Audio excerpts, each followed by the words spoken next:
they've got a new book coming out, packed with illustrations.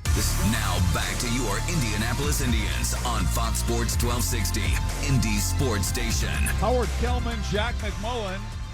The Indians and the Memphis Redbirds are about 5 minutes away from getting started at AutoZone Park in Memphis, or at least that's what we were told. We were told they would start this game at 6:25. They put the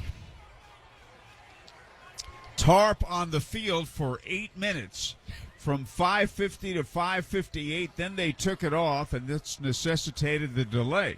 It is not raining now, and here come the umpires, so we will start around 6:25 or so Indianapolis time. And here is Jack with the lineups and batting orders. I love that Miguel Perez, the manager for the Indians, just walked out and gave the umpires a look like, we doing this now? We ready to go? It looks like they are getting ready to go. So Miguel Perez and Ben Johnson exchanged the lineup cards. We gave you a rundown of the scores.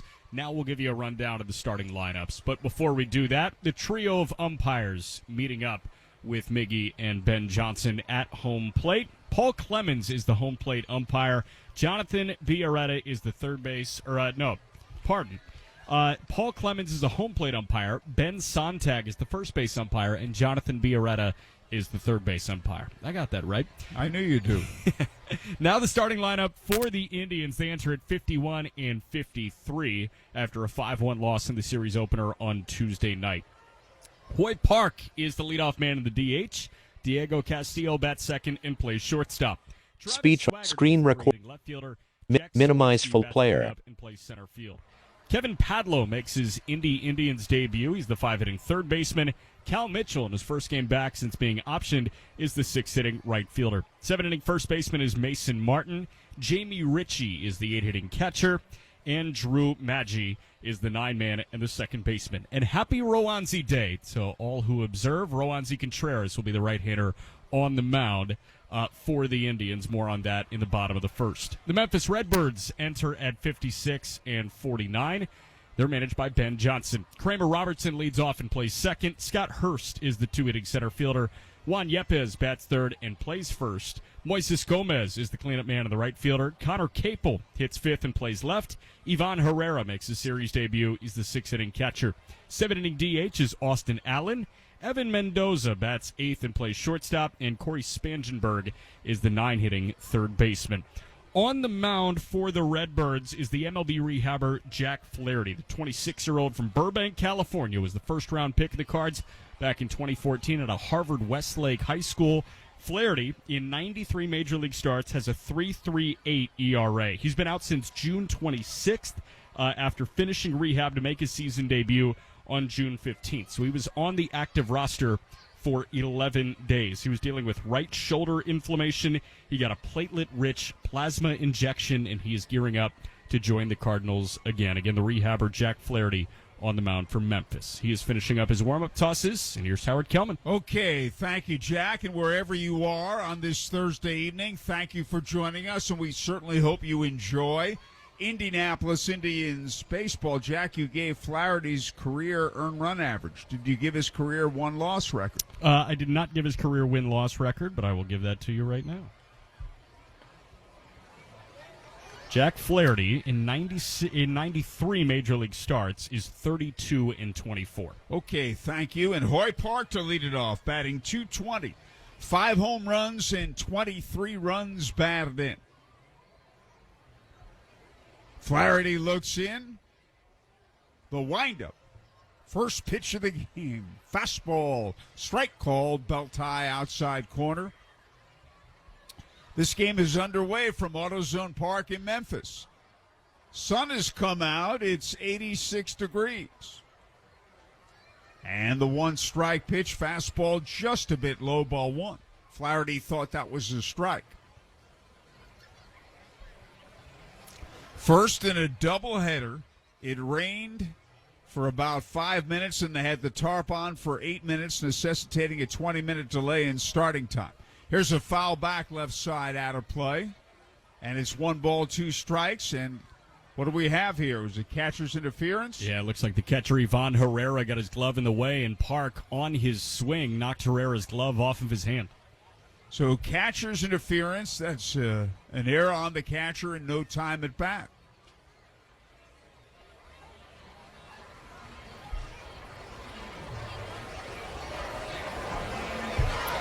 So he's aboard. Here's Diego Castillo hitting .226, a homer, and 5 RBIs.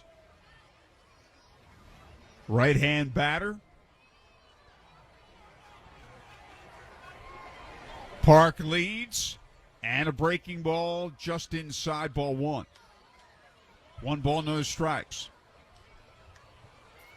Juan Yepes playing first. Kramer Robertson at second. Evan Mendoza, the shortstop. Corey Spangenberg at third base. And the 1-0 delivery. Strike called above the knees. Fastball inside corner. Connor Capel in left. Scott Hurst in center. Moises Gomez in right. Ivan Herrera catching, and as Jack told you, Jack Flaherty pitching. And a breaking ball is hit in the air, foul left side. And it's 1 ball and 2 strikes. Park at first, just the start of things. A big night of Indianapolis Indians baseball, a doubleheader in Memphis. And again, the right-hander looks in and he stretches. Park leads away. He has 6 steals in as many attempts. And a breaking ball misses low, ball 2. And the count's 2-2.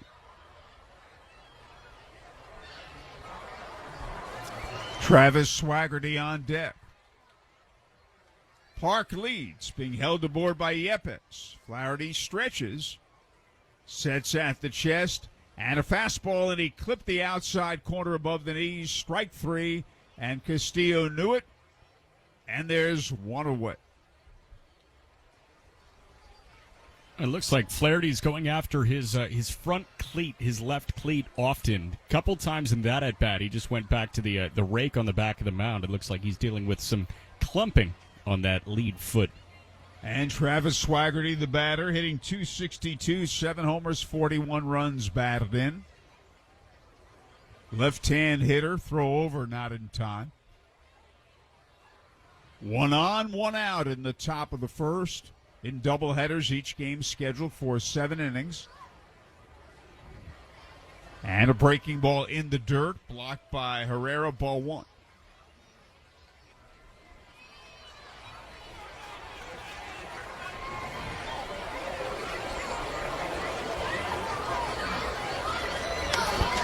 Flaherty on a rehab assignment, so he's not under the pitch clock. He stretches. Park leads. And the 1-0 delivery is low outside, ball 2. Game rained out last night. We waited almost 2 hours before they called it. We had an hour and 5-minute rain delay Tuesday when we played. Memphis won the game 5-1, delayed at the outset Tuesday. Breaking ball, strike at the knees, 2-1. Memphis leads the season series 4-3. Park leads. Flaherty stretches. Sets at the chest, and the pitch, swing and a miss, fastball, runner going, and there is no throw. Or is the ball fouled back? No, the pitch was fouled back. And so it's a foul, and it's strike 2, 2-2.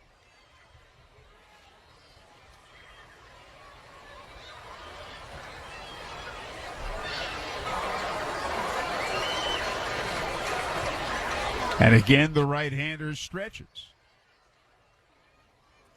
Park leads.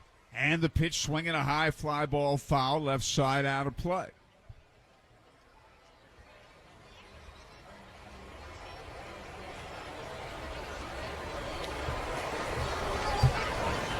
One on, 1 out in the top of the first. Indians and Redbirds scoreless. Flaherty stretches. And he pitches, swing and a miss, right through a fastball, strike 3, and there are 2 away.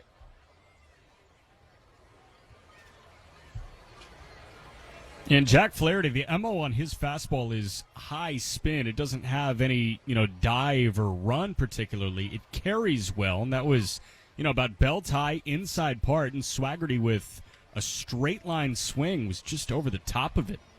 Jack Sawinski, the batter. And he takes it low, ball one. Park at first, 2 outs in the top of the first. Park reached on catcher's interference. The next 2 men struck out. And the right-hander sets, and his pitch swung on a ground ball in the hole, and a base hit to right field for Zawinski. Park swings around second. He goes to third, and with 2 gone, the Indians have them at first and third. Well, Indians infield was in a shift, or Memphis infield was in a shift. Kramer Robertson, the second baseman, was playing in shallow right, and he had a long run to his backhand. He just couldn't get to it, so that was a shift beater right through it. Here's Kevin Padlo making his first appearance as an Indianapolis Indian, a waiver claim from the Seattle Mariners. He's 26 years old. And he's now on the 40-man roster. He was optioned to Indy. It's been around this year. He swings and fouls it back. 0-1. Yeah, Padlo has appeared in 10 games at the major league level so far this year. 6 with Seattle, 4 with San Francisco, but he has now twice been a waiver claim. And Padlo started his career with Tampa. He was with San Francisco. Then he was claimed by Seattle. Then DFA'd again and claimed by the Pirates. In 10 major league games so far this year, 4 for 22 with 9 strikeouts, 3 driven in. He's a Californian. No balls and a strike on him as the runners lead first and third. He's a right-hand batter. 6'2", 210 pounds. And a fastball looked to be a pretty good pitch called low, ball one. Flaherty can't believe it. 1 ball, 1 strike. Pitches lower than that have been called strikes in the early going. Runners lead. And the right-hander's pitch, breaking ball, swing and a miss, strike 2. 1-2. Padlo from Murrieta, California. Had to find it on a map. I had never heard of Murrieta. It is a little inland, about equidistant between San Diego and Los Angeles. Warm weather. SoCal. Runners lead, the 1-2 pitch. Outside and in the dirt, ball 2. Flaherty's thrown 20 pitches here in the first inning, which was not the plan. And the bullpen just got active. Grant Black, the right-hander, up and warming for the Redbirds.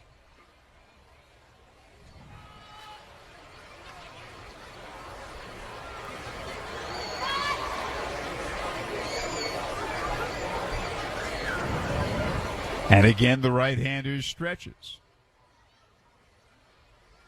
And his pitch is a swing and a foul left side out of play. And the count holds 2-2.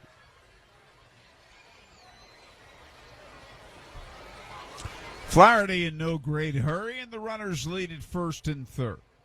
Here's Flaherty's stretch. Padlo with his feet close together. The pitch, fastball, swung on. He drives it deep to left center. It's way back. It is gone. In his Indianapolis Indians debut, in his very first at bat, Kevin Padlo belts a 3-run home run here in the first inning, and the Indians lead 3-0. Wow, what a way to break in with your new organization. That was a fastball inside part of the plate that Padlo got his hands in on. He drove the barrel through the inside part of the zone. I think we might like you here, Kevin Padlo. What a way to break in. Here's Cal Mitchell. Hitting .326, 5 homers, 35 RBIs. Flaherty delivers. Swinging a high fly ball hit out to left center. Moving to his left, the left fielder Capel to make the catch. The inning is over, but the damage is done. At the end of a half inning, the Indians 3 and Memphis coming to bat. It's that time of year again. Baseball and fun outdoors. Make Family Leisure your one-stop shop for outdoor fun. Family Leisure is the area's largest dealer of pools, spas, patio furniture, play gyms, outdoor rooms, and more. Open 7 days a week at the corner of Pendleton Pike and Oak Landon Road. Or you can shop online at FamilyLeisure.com. Proud sponsor of the Indians for over 20 years. Stop in with the family. Mention Indianapolis Indians and get a free baseball. Family Leisure, where family and fun come together. Every season has a home. Fall is in the fields, winter is for the Blues, but in spring, baseball is needed. Summer, that's our season. Home is at the ballpark and we're ready for you to move in. The coolers are full, the grill is hot, and we just cut the lawn. No need to bring a chair. We're saving the best seat for you. Come on over. Summer lives here. Victory is here. Get your tickets today at IndyIndians.com. Home is where you plant your roots. The space you feel safest and the heart of your lifestyle. No matter where you go or what you do, it's where your day begins and ends. It's where identities take shape and relationships grow stronger. Your home is more than just a place you live. It's where moments become memories. At Ruoff Mortgage, we know the way home. We'll walk there with you. And with every closing, we're opening doors. This is not an offer for extension of credit or commitment to lend. All loans will satisfy company underwriting guidelines. For complete licensing information, visit www.nmlsconsumeraccess.org. Equal housing lender, NMLS number 1418688. Now back to your Indianapolis Indians on Fox Sports 1260, Indy Sports Station. And it's the right-hander Roansy Contreras on the hill. Roansy making his 9th start with the Indians so far this year after a couple of months up with the Pirates. He's got a 2.76 ERA, 40 strikeouts, 12 walks in 29 and a third innings. He's a fun one to watch, Howard. Yes, he is. Really good stuff. Came over last year in the trade with the Yankees. Kramer Robertson, right-hand batter, hitting .237, 6 homers, 19 RBIs, leads off. And he swings and misses, strike one. Contreras ready to go. And the 1-strike pitch. Swing and a miss, a low breaking ball, 0-2. Contreras came over in the Jamison-Tyone trade.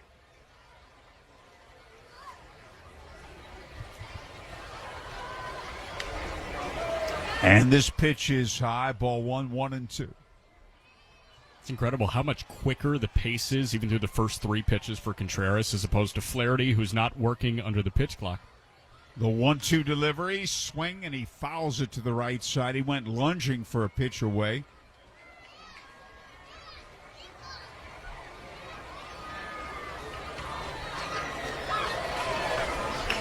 Well, it was a foul tip, actually, held on to by Jamie Ritchie, so there's one man out.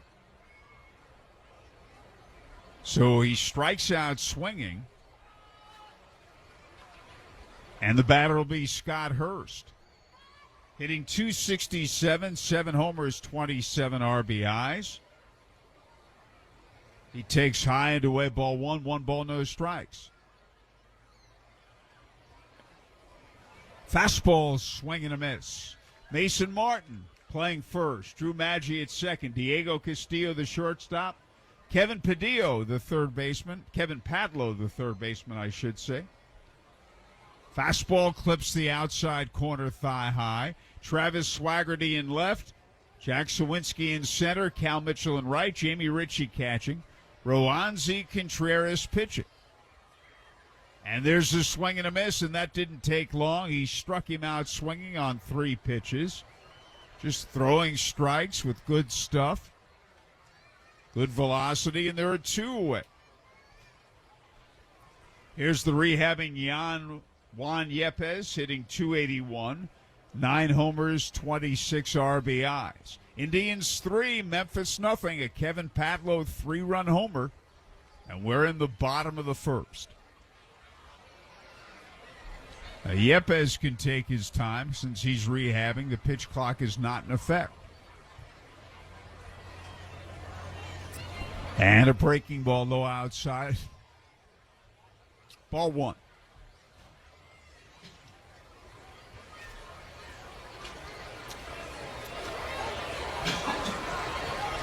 One-0 delivery. Low and away with another breaking ball. 2-0. Moises Gomez on deck.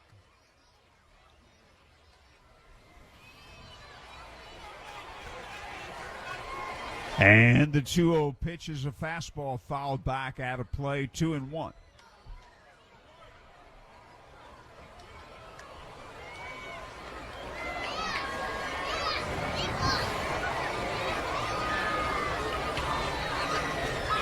We're in the bottom of the first. The Indians are leading 3-0. And a fastball is a bit low, ball 3-1. 2 men out and the bases are empty.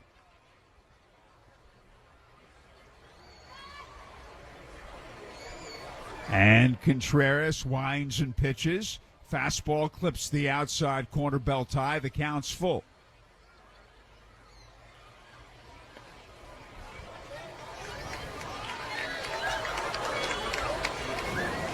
The Indians are in a shift against this right-hand batter. 3 infielders, third base side of second. Contreras is ready to go. The right-hander winds and delivers. Swung on, loop to the right side. It's in there, a base hit to right field. Against the shift, that would have been a routine pop to second base. And Yepes singles to right. Moises Gomez, the batter. Hitting .250, 6 homers and 18 RBIs. He, too, is a right-hand batter.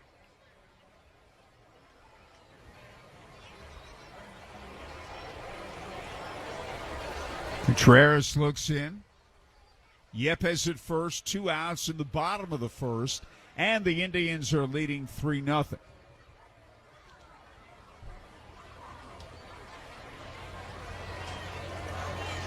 And a fastball fouled straight back out of play. Strike 1, 0-1.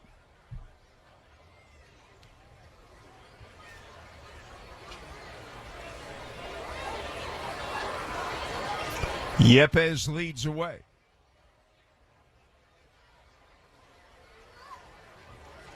The right-hander, Contreras sets. The pitch swung on, driven in the air to right field and deep. Mitchell back, way back, and the ball's off the wall. He doesn't make the play. It caroms toward the infield.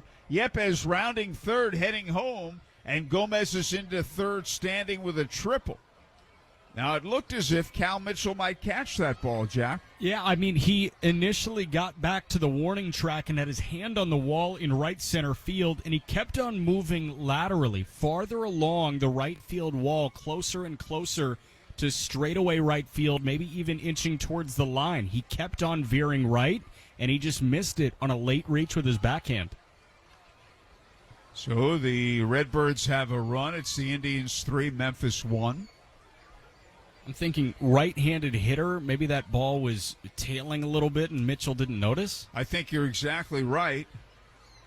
And a breaking ball is low to Connor Capel, hitting .249, 9 homers, 27 RBIs. Or perhaps he was aware of it, but he didn't move quickly enough over to his left to make the play. Underestimated how much it was tailing, yeah. Yep. And a fastball is low ball 2. It's 2-0. So with 2 outs and no one on, a single to right against the shift and a triple off the wall in right field.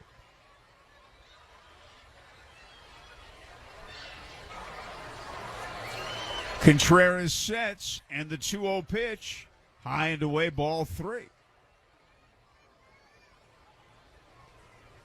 Connor Capel could very well be swinging.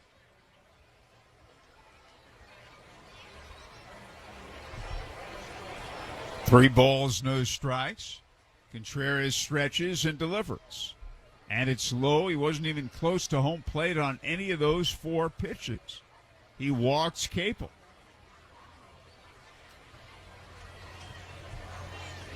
And the batter is Ivan Herrera.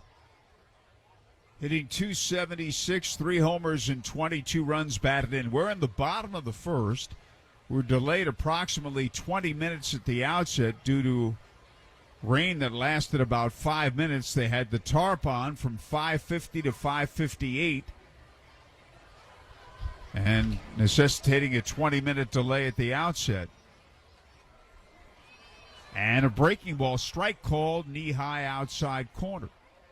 It's hard to believe that the tarp was on the field for less than 10 minutes. It was 8 minutes exactly. I don't get it. We're not there, but it did rain, but very briefly. And this pitch is fouled back out of play, and the count's 0-2. Thing about it is, it caused a 20-minute delay at the outset. We have 2 games to play tonight. Yeah. So they had to have known it wasn't going to rain for long. I mean, if it's just a few minutes, you let it go. And I'm pretty certain it was not a downpour either. The 0-2 delivery. Bouncing ball. Contreras knocks it down, picks it up, and the pitcher's underhand toss to Martin at first, and the inning is over. At the end of 1, the Indians 3, Memphis 1. Hello, Hoosiers. This is Congressman Greg Pence. It's an honor to serve the 6th District of Indiana. As a former Marine, I'm proud to serve you. As you all know, inflation is out of control. The Biden administration's policies are crushing our economy and crushing our wallet. I'm fighting every day against the Biden policies driving up the cost of groceries and utilities. In Congress, we need the federal government working for Americans, not against Americans. We need to curb runaway government spending to fight back against inflation. We need to support domestic energy production to lower gas prices. As your congressman, I will continue to fight on your behalf. Please visit pence.house.gov to learn more. Paid for by official funds authorized by the House of Representatives. Get in the zone, AutoZone. Welcome to AutoZone. What are you working on today? Thinking about gas mileage. An oil change with quality oil like Pennzoil Platinum Full Synthetic can help your engine get more out of every mile. Right now, you can get 5 quarts with an STP Extended Life Oil Filter for only $35.99. Get what you need for better fuel efficiency at any of our 6,200 stores or on AutoZone.com. Get in the zone, AutoZone. Restrictions apply. Back to the Indianapolis Indians on Fox Sports 1260, Indy Sports Station. Okay, we go to the top half of the second inning with the Indians ahead 3-1. And Mason Martin will lead off. Hitting .206, 15 homers, and 60 runs batted in.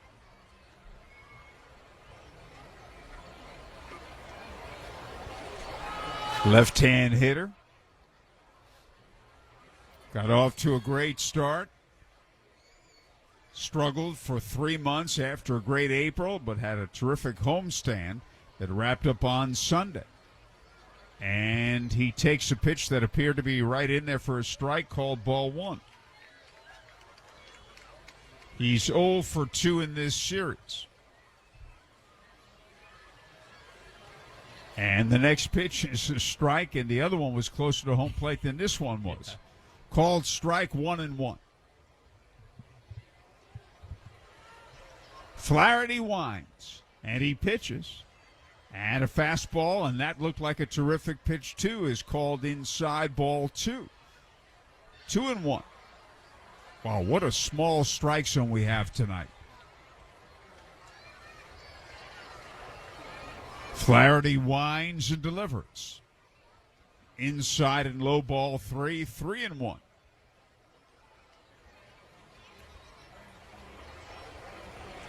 Flaherty's already thrown 28 pitches. We're in the top of the second. And a fastball is a strike, knee-high outside corner. You could have made a case for that being a ball. But the other pitches, which were much better, were called balls. And here is the 3-2 pitch. Lined in a base hit to right field for Mason Martin. Played by Gomez, who will flip it in. The Indians get their lead man aboard for the second straight inning. And that'll bring up Jamie Ritchie. Hitting .214, 9 RBIs. Changes in the Indians lineup as opposed to a night ago. Different starting pitcher. Beto, who was supposed to start last night, will start the second game tonight. And a fastball is a strike, knee-high inside corner. And Carter Binns was originally supposed to catch last night. Jamie Ritchie catching instead in this game. Carter will probably catch the second game. And a breaking ball hit high in the air. Foul right side and carrying out of play. And that's strike 2, 0-2. And obviously some serious intrigue in game one of this doubleheader on the pitching side. Of course, the MLB rehabber Jack Flaherty against Roansy Contreras. But a top 15 Cardinals prospect, Connor Thomas, will oppose Beto in game two. We'll look forward to that as well. And a breaking ball, and he checked the swing. The pitch is low, ball 1, 1-2.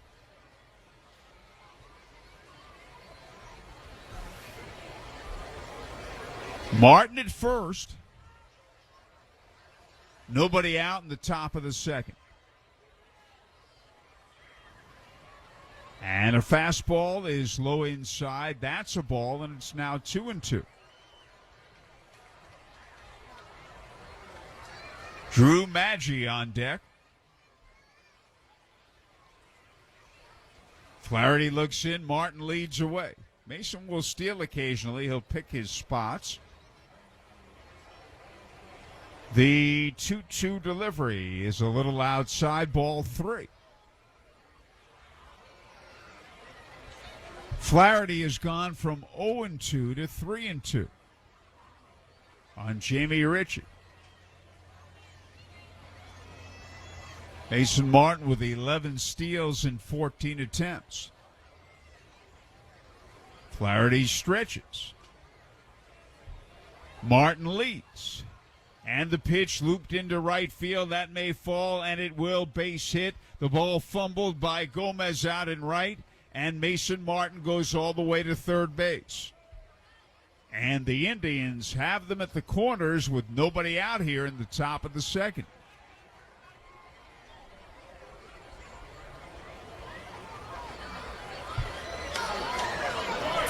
And again, there is action in the Memphis bullpen.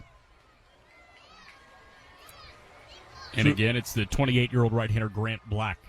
Flaherty's thrown 35 pitches. We're going to have a mound visit. That may be it for him. It is. That is it. Ben Johnson, the manager of the Redbirds, comes out. And not a good showing at all from Jack Flaherty. 35 pitches. He allowed a 3-run homer. And he allowed 4 hits in an inning plus.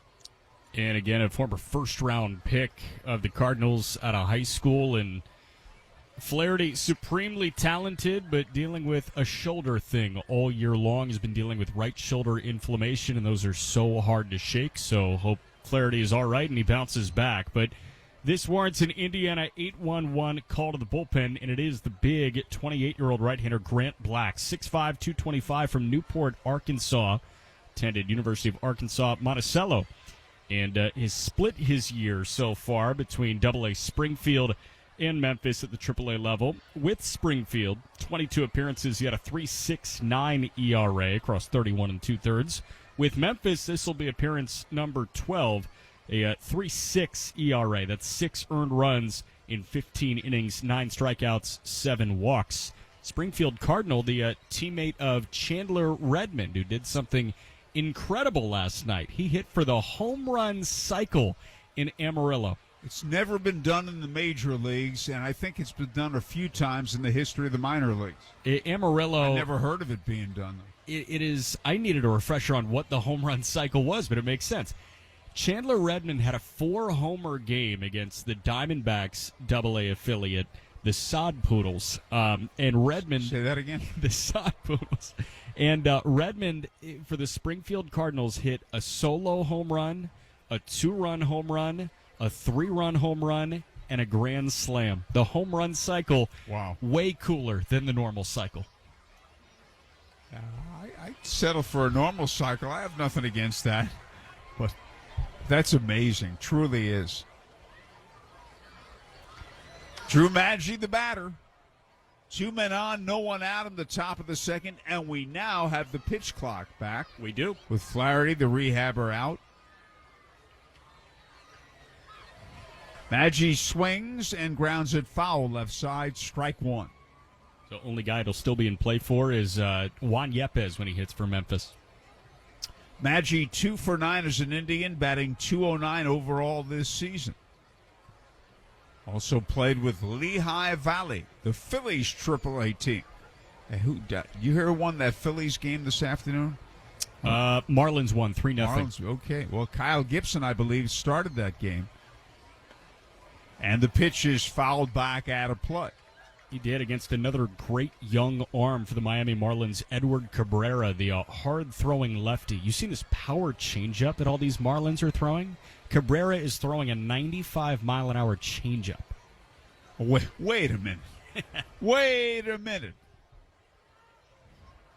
And a breaking ball hit high in the air to medium right field. Should be deep enough. Gomez lines it up, makes the catch. His throw comes in. It is cut off. Tagging and scoring is Martin. And that's a sac fly and an RBI from Drew Maggi. And the Indians now lead 4-1. 1 man out, and Richie remains at first base. The batter will be Hoy Park, who opened the game by reaching on catcher's interference and then later scored. Now, how can you have a night? Was his fastball 105 miles an hour? His fastball is 98 to 100 miles an hour. Well, he's changing speeds on his fastball. I don't buy that as a changeup. Here's a foul back out of play. You're talking about 4 or 5 miles an hour. Yeah, a lot of Marlins are doing it right now, and a lot of Marlins are throwing low to mid-90s changeups where they have a circle change type grip, and it moves like a circle change, but at a way higher velocity than your typical circle changeup. The right-hander sets. Richie leads away, and the pitch is swung on, and let's see, hold it. We lost track of that.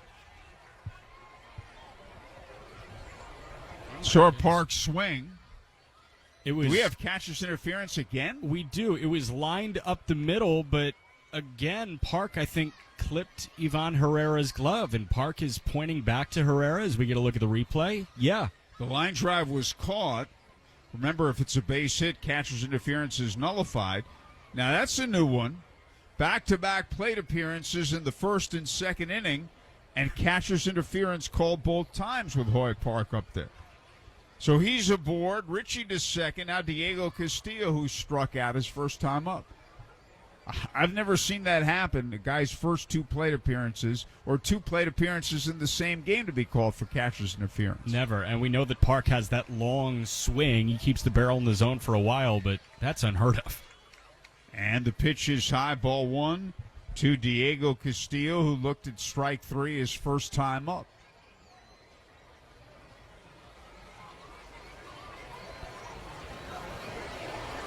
Indians 4, Memphis 1, top of the second. The 1-0 is way high with a fastball, ball 2. Because when you're talking 3 or 4 miles an hour, a lot of pitchers will change speeds on their fastball 3 or 4 miles an hour. Yeah. But you make a point, which is a good one, that there's some drop to it as well. But it's hard to call that. I mean, I find trouble calling it a changeup. The pitch is high, ball 3, 3-0. With a good changeup, you have separation, a good deal of separation between your fastball and your changeup in terms of miles an hour. But I can see where you're saying that pitch has been very effective. And it's gripped like a circle changeup. They call it a circle change, and a lot of starting pitchers in that organization are developing this high-speed changeup. I got you. Breaking ball strike call. Thanks for the info. Of course. 3-1. Threw him a breaking ball 3-0. The right-hander sets. Runners lead. The pitch is swung on, and a ground ball hit to short. Gloved by Mendoza to Robertson, 1 on to Yepes, and they turn a 6-4-3 double play. Nicely done. on a hard hit grounder, and the side is retired. The Indians do get a run. There were 2 hits, an error, the catcher's interference, and 1 man left at the end of 1 1/2. It is the Indians 4, Memphis 1. WNDE, WFBQ, HD2, Indianapolis. We are Fox Sports 1260, Indy Sports Station. Own a home? Here's a tip. Don't dump your garbage in the street. Neighbors get fussy about that sort of thing. Instead, count on Ray's Trash to haul it away. Ray's can supply 96-gallon waste and recycling bins that'll make you the envy of the cul-de-sac. And when you need a roll-off container for that big job, guess who's going to be there for you? That's right, Ray's. Your filth needs a place of its own. Ray's Trash will move it there. You know where to go. Ray'sTrash.com. Ray's Trash. The Biff Ward Real Estate Group, where experience and excellence meet. $1.7 billion in career sales and counting. Navigating this hot housing market takes a powerhouse team like Biff Ward Real Estate Group. Wondering what your home is worth? Call the Biff Ward Group at 317-590-7871. Biff at TalkToTucker.com. Step up to the plate. Biff Ward will get you home. All I want this year is to be cancer-free. All I want is a healthy heart. All I want is to see the world. All we want is hope. Make a difference in a child's life. Make a year-end gift at RileyKids.org. The gift of hope happens here. At Riley Hospital. The Indianapolis Indians are always right here on Fox Sports 1260, Indy Sports Station. And we go to the bottom half of the second inning with the Indians ahead 4-1. Approximately 20-minute delay at the outset. We'll get the official time. Austin Allen leads off, takes low and away, ball 1 from Roansy Contreras. And a final score of the Pirates game in Arizona from earlier. And a fastball is a strike at the knees, and he was calling pitches that were a good deal higher than that balls earlier. Paul Clemens, the plate up, got a battle with his strike zone. The 1-1 pitch is outside a changeup. Final in Arizona, a very different score than when we last filled you in. We last filled you in the top of the 7th inning, and the Pirates were up 3-2. They lost the game 9-3. Oh, that one hurts.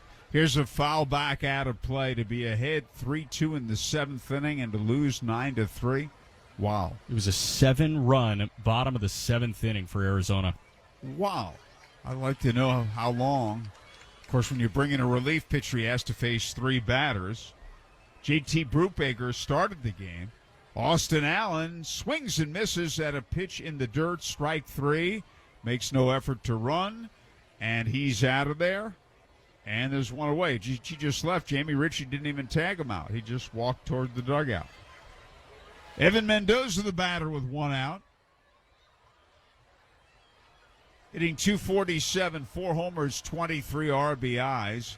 Let us know about that line, what happened in the 7th inning when you get a moment, Jack. Yeah, so Chase DeYoung allowed 3 runs in that 7th. He started it. The pitch is in for a strike. He started it.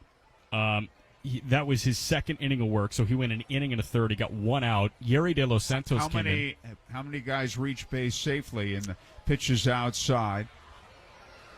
3 plus 3, 8 reach base. No, to start with DeYoung, 3 men?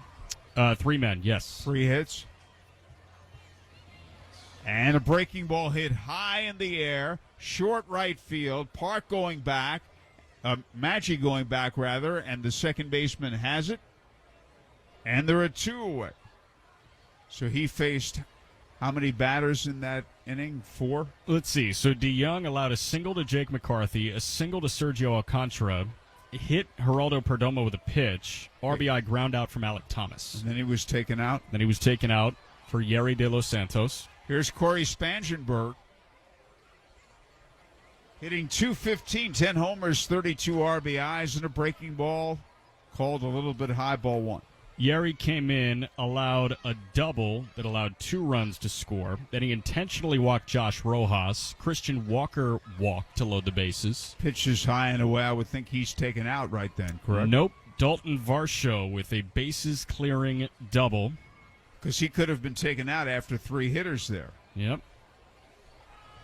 And a fastball is a swing and a miss. So he was left in for the double. He was not taken out after that. He walked Carson Kelly, so that's 3 walks, 1 intentional. Then he was replaced by Dwayne Underwood, who got 2 outs to end the 7th. Wow. Again, this is something we've talked about. Derek Shelton stays with pitchers a long time when they're struggling. Fastball in at the knees. And the count's 2-1. There are 2 outs and the base is empty in the bottom of the 2nd. Indians leading 4-1. Here's a swing and a miss and a low inside breaking ball. And that is strike 3, and the side is retired. At the end of 2, Indians 4, Redbirds 1. A science class at George Washington High School just learned how smart distribution networks ensure safe, reliable, and efficient energy. At AES, we are putting these next-generation innovations to work right here in Indianapolis so that our community can enjoy smart energy solutions that power our lives and energize the next generation of innovators. IPL is now AES Indiana. We are accelerating the future of energy together. Why is Elements Financial like a bank, only better? One reason is we are here for you both near and far. We're proud to be respected locally and accessed globally. You are likely to see us at your own workplace. Elements is based in Indiana, yet accessible from anywhere. And overall, we're helping you to be smarter with your money in any situation. Visit us at elements.org to learn more reasons we are like a bank, only better. Federally insured by the NCUA. Inspired by your nerves of steel and the nerves and joints that help our bodies go. Inspired by longer walks and breakthrough joint replacements that keep you in step. We're inspired to deliver the best in orthopedic care because at Franciscan Health, we're inspired by you. To learn more, visit franciscanhealth.org/orthocare. Franciscan Health, inspiring health. Now back to your Indianapolis Indians on Fox Sports 1260, Indy Sports Station. And we get ready for the top half of the 3rd, and getting ready to tell you all about it is Jack McMullen. Thank you very much, Howard Kellman. And the right-hander Grant Black remains in the game. You'll see 3, 4, and 5, Travis Swaggerty, Jack Sawinski, and Kevin Padlo, who in his first plate appearance as an Indianapolis Indian hit a 3-run homer to bust this game open. It's 4-1 Indians in the top of the 3rd, and Black's first pitch is a breaking ball on the outside corner for a called strike 1. Swaggerty struck out swinging his first time, hitting .261, 7 homers, 41 driven in, an OPS just a tick over 770. The 0-1 pitch misses upstairs.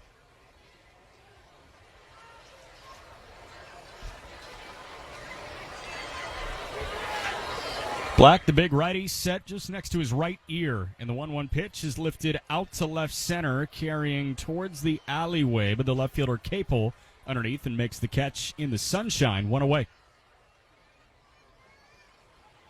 So now Sawinski, who singled on a ground ball through the right side of the infield and came in to score on that 3-run homer from Padlo.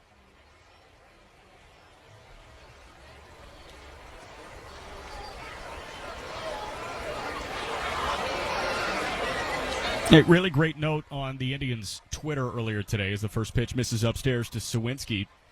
Last Sunday when the Indians were at home, Indianapolis Indians Charities and the Swaggerty family, Travis, of course his wife, and her new daughter, this big swing and a miss from Sawinski, runs the count, even a ball and a strike, both made $1,000 donations to Riley Children's and in particular, their NICU department. 1-1, a called strike. When the Indians were in Nashville at the end of June, beginning of July, Travis's new daughter was unfortunately in the NICU for several days. 1-2 pitch, fouled away left side. Travis then gained, a new understanding and appreciation for what those essential workers do, and he wanted to help his new community and his family's new community. So a massive thank you to Travis, a massive thank you to Indianapolis Indians Charities. As Sawinski fouls one away left side. We know how valued Riley Children's is in the Indianapolis community, and it's really nice to see the Indians as a part of that, and the Swaggertys as a part of that. 1-2 to Sawinski, misses outside. 2-2 the count to Jack, the Chicagoland native. Jack playing in his 18th game with the Indians.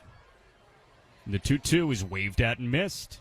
Challenging fastball just above the belt, and Sawinski was just underneath it. And Black has his first strikeout. There are 2 away.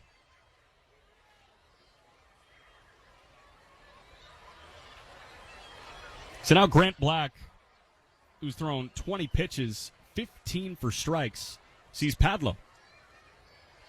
First pitch to the right-handed hitter is lined right side, and that gets through.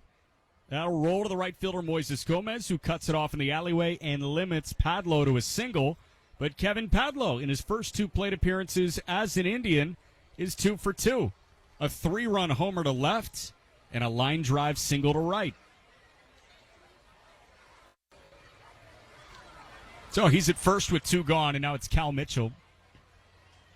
Cal playing in his first game back with the Indians after being optioned. The corresponding move was Rodolfo Castro being recalled.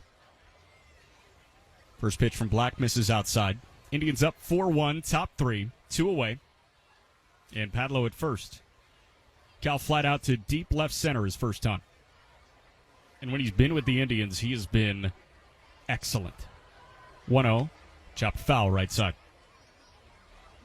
Cal playing in his 47th game. Hitting .324. .860 OPS on base plus slugging. Mason Martin, the man on deck. Game 1 of a doubleheader tonight. In the 1-1. Runs inside. I think we're getting a little rain in Memphis again. Nothing too serious, and I think the last thing that anybody wants to see associated with this series this week is the tarp to go on the field again. Pitch misses up and out, and the count runs in Cal's favor, 3-1.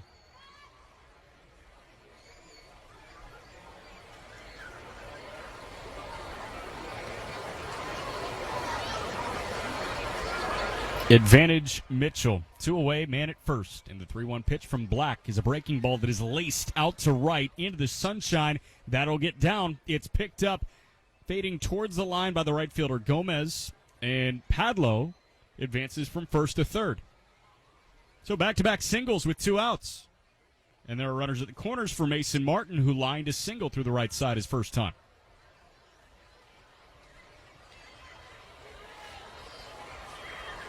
Indians up 4-1. Sac fly from Drew Maggi in the second on the heels of that 3-run homer from Padlo in the first. And Ivan Herrera, the Redbird catcher, out to have a conversation with Grant Black. Black already out of the bullpen with the Major League rehabber Jack Flaherty going an inning plus and allowing 4 runs. Hoyt Park came in to score after reaching on catcher's interference to open the game, so that is an unearned run, but in 1+, he allowed 4 hits, 3 earned runs, struck out 2, didn't walk anyone, but the ERA in his second start jumps from 2.25 to 7.20.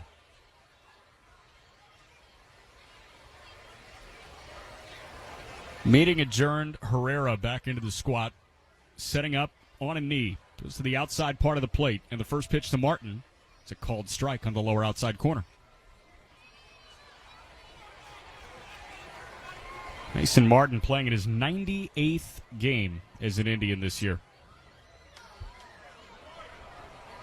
Black's 0-1. That's lined out to right, and a sliding stop made by Robertson. Gets up. His throw takes Yepes off the bag. Another run is going to come in. Padlo scores from third, Mitchell to second, and that will likely be an RBI single for Mason Martin, and it is. 5-1 Indians in the top of the third. It was a hot shot that was picked up on one bounce by Kramer Robertson, the second baseman, sliding to his forehand in the shift, and on his knees from shallow right, his throw took Yepes off the bag the inside into fair territory. So Mitchell at second, Martin at first, and the first pitch to Jamie Ritchie is bounced foul, third base side.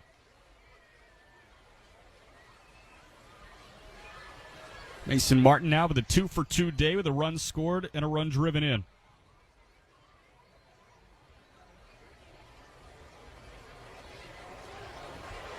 Ritchie single to right his last time. And Black's 0-1 pitch misses low. Indians up on the Redbirds 5-1. Top three. Indians out hitting the Redbirds 7-2. And the 1-1 misses low and away.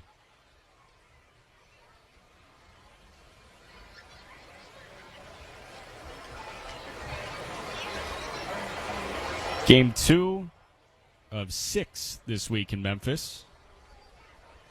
Game 3 to follow about 30 minutes after the conclusion of this one. 2-1 pitch misses low, and the count is in Jamie Ritchie's favor. 3 balls and a strike. After that, the Indians home for 12 of them in 13 days.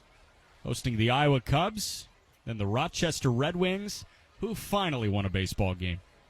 3-1 pitch. It's just off the outside corner, ball 4, and the bases are loaded for the 9-man Drew Maggi.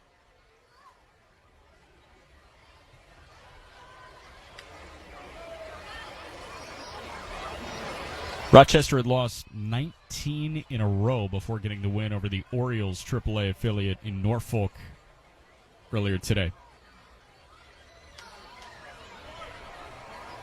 Herrera goes to the mound again. CU joins him.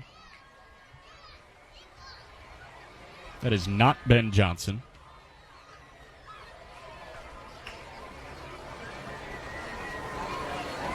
Looks like the pitching coach, Dernier Orozco, with Kyle Ryan warming for Memphis. Indians up 5-1, and this has been a dream start to the doubleheader for the Indians offensively. Roansy Contreras struggled with command in that first inning, but dialed into a 1-2-3 second with a couple of strikeouts. He waits for his third inning of work, and this has kind of been like a ramp-up process for Roansy Contreras. He had about a 2-week hiatus. He made a start in Cincinnati. It was a great start, and then he was placed on the taxi squad. Didn't throw for a while and continues to up his pitch count each start with the Indians. First pitch to Maggi after the mound visit misses low for ball 1.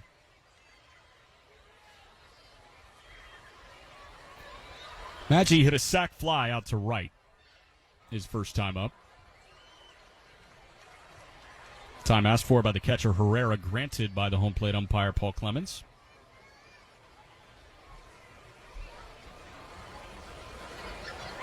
And with Black set is 1-0 pitch. Misses eye high to Maggi, 2-0.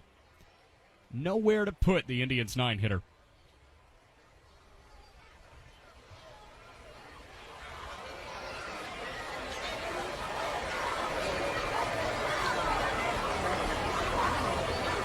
Black's 2-0. Misses way off the plate, away. Midway into the left-handed hitter's batter's box, and the count's 3-0. 2 away, bases loaded, top 3. Indians up 5-1 in a 7-inning game with another 7-inning game to follow tonight. 6:05 scheduled first pitch of Game 1 turned into a 6:23 first pitch of Game 1.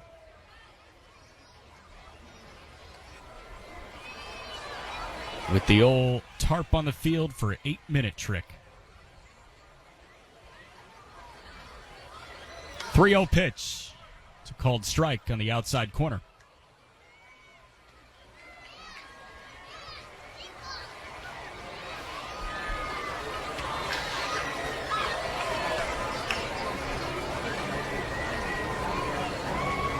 Blacks 3-1. It's fouled back. Maggi probably offered it ball 4. It was up and in, but he just got his handle on it, and the count's full. Bases juiced, 2 away. 27-year-old Grant Black facing the 33-year-old Drew Maggi. Payoff pitch. Runners get a head start, and Maggi lines one left side, and that is caught by the third baseman Spangenberg. On his forehand, Corey Spangenberg takes a knock away from Maggi and strands the bases loaded. But the Indians get one more, and as we go bottom 3, it's the Indians 5, the Redbirds 1. I've got some advice for you. If you need a very special gift for a very special someone, then you need to see my friend Mary and her spectacular collection of beautiful jewelry at Camas Fine Jewelers at 82nd and Fall Creek. Mary's been making me a hero for years, and she'll do the same for you. They'll even gift wrap it for you also. A special something to fit everyone's budget. Come on, do you really think she wants a shiny new vacuum? Or would she rather have a shiny new diamond? Camas Fine Jewelers really are a cut above. So I've been thinking about this whole do more thing. More steps, more reps, more pain, more... And I've been doing some reflecting. I'm reflecting right now, babe. And you know, maybe there's more to less. Grind less, worry less, do more less. I think I'm gonna get a lot more out of it. 90 calories, 2.6 grams carbs. That's Corona Premier. Looking for a fun, inexpensive night out? Royal Pin. Go bowling at any Royal Pin Leisure Center. Have fun bowling in a smoke-free environment. Royal Pin offers many bowling, food, and drink specials. And to reduce your waiting time, go to royalpin.com and make your online bowling reservation today. For the Royal Pin Center nearest you, call 465-8484. Royal Pin. Back to the Indianapolis Indians on Fox Sports 1260, Indy Sports Station. Hey, Indians fans, you can gear up with new and exclusive Indians apparel at IndyIndians.com/shop. Shop for the whole family. Use the promo code RADIO to receive 20% off your entire order. All orders over $75 will also receive free shipping. Shop 24/7 at IndyIndians.com/shop. Roansy Contreras to start the bottom of the third. Misses upstairs with a breaking ball to the Redbird leadoff man Kramer Robertson. Indians up 5-1 as we start bottom 3. And with Jamie Ritchie setting up low and away, Contreras, this was a called strike on a breaking ball, up and in. Pretty long layoff for Roansy after a 1-2-3 inning with a couple of punch-outs, both swinging. It's the 7-hitter Austin Allen and the 9-man Spangenberg.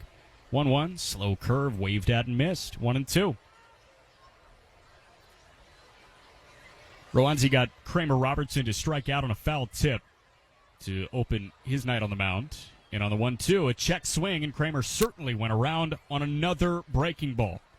4 pitches, all curveballs, 3 strikes, 1 away.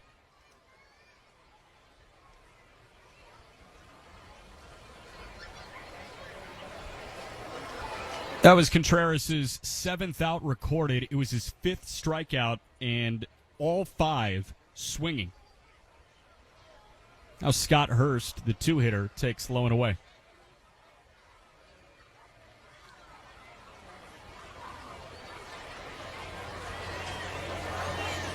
Roansy into the wind in the 1-0. Hurst lifts out to left, straightaway left field. Swaggerty hardly has to budge. He drifts in a couple of steps and puts it away with 2 hands for the second out.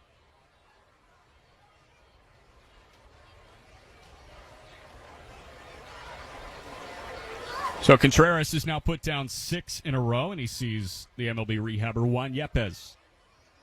Yepez worked a deep count against Contreras his first time up and just fisted off a pitch that was in on his handle.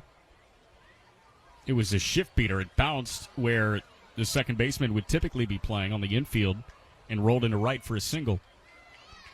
Roansy's first pitch to him. Yepez pops up. Left side, foul ground. Could be playable. Ritchie sheds the mask. The third baseman, Padlo, over, and he makes the catch just in front of the Redbird dugout. So a 1-2-3 inning for Roansy Contreras. 7 in a row retired. And as we go to the fourth, it's the Indians 5, Memphis 1. Dear road rivals, let's talk about extra. Toyota offers tons of extra with Toyota Care, our no-cost maintenance plan good for 2 years or 25,000 miles. No-cost oil changes, no-cost tire rotations, no-cost fluid level adjustments, and more. That's a whole lot of extra at no cost from Toyota. Ford, Honda, and Nissan all charge extra for maintenance, and that's the kind of extra nobody needs. Try harder. Toyota. Based on manufacturer's data as of 3/17/2021, covers normal factory scheduled service for 2 years or 25,000 miles, whichever occurs first. See participating dealer for coverage details. This season, there are minor things you can do to conserve water in a major way. Turn off the faucet while brushing your teeth. Install water-saving fixtures and appliances. Water your lawn only twice a week. Change up your routine to save on your bill at home. Find more water-wise money-saving tips at citizenswaterwise.com. Citizens Energy Group, a proud sponsor of your Indianapolis Indians. Failed sump pump? Flooded basement? Water damage happens fast this time of year. For 39 years, Hayes & Sons has been restoring water damage in Indiana homes and businesses. They'll help you navigate your insurance claim and get your life back on track. So when a water disaster strikes, tell your insurance agent you want Hayes & Sons for your restoration work. For more information, please visit hayesondsons.com. The Indianapolis Indians are always right here on Fox Sports 1260, Indy Sports Station. And we've got an Indiana 811 call to the bullpen. When the Indians or their opponents turn to their bullpen experts, you can turn to the experts at Indiana 811 for your underground utility digging needs. Know what's below by going to 811now.com. Third arm into the game for Memphis to open the fourth, and it is the left-hander and the former first-round pick of the Cardinals, 24-year-old southpaw Zach Thompson. Former Kentucky Wildcat, made his major league debut on June 3rd of this year. He was the 19th overall pick of the Cardinals in 2019. Native of Selma, Indiana, a burb. For Thompson, this is his 14th appearance, his fourth out of the bullpen. He's got a 4.5 ERA across 48 innings, 62 strikeouts, 17 walks. Opponents are hitting .217 against him. Hoyt Park will lead it off. Hoyt Park 0 for 0 with 2 catchers' interference. He checks his swing and he takes upstairs for ball 1.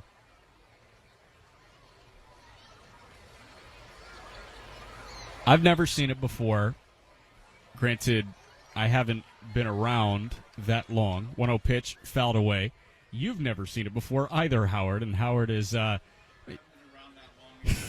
said, I haven't been around that long either.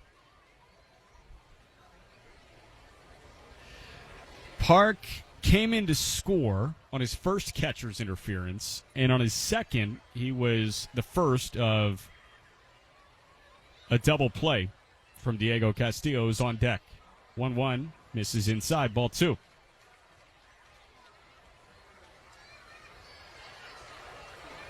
Zach Thompson got up for 12 appearances, 11 of which coming out of the bullpen for the Cardinals this year at the big league level, and he was really good as a reliever. 2-1, slow curve, high chopper right side of the infield, picked up by Robertson, and an underhand toss to the first baseman Yepes gets Park. And on that swing, he did not touch Ivan Herrera's glove, so that is an out, a 4-3 putout. Progress.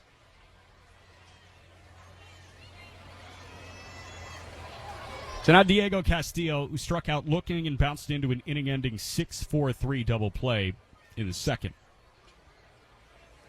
Thompson across 12 appearances and 22 innings with the Cardinals. First pitch, a hard fastball that is looped into shallow center field, and that gets down. It rolls a little bit. Diego Castillo into second with a feet-first slide, and Castillo has a one-out double. Didn't hit it with much power, but it found the right spot in right center, and Diego Castillo in scoring position for the 3-hitter Travis Swaggerty. Indians up 5-1. Swaggerty 0 for 2. But Zach Thompson across 22 innings had a 2.45 ERA with the Cardinals, 16 strikeouts, and a whip, a walks and hits per innings pitched, which is just a measure of base runners that reach against you. Pitch misses low. It was under 1, which is considered really good, 0.95.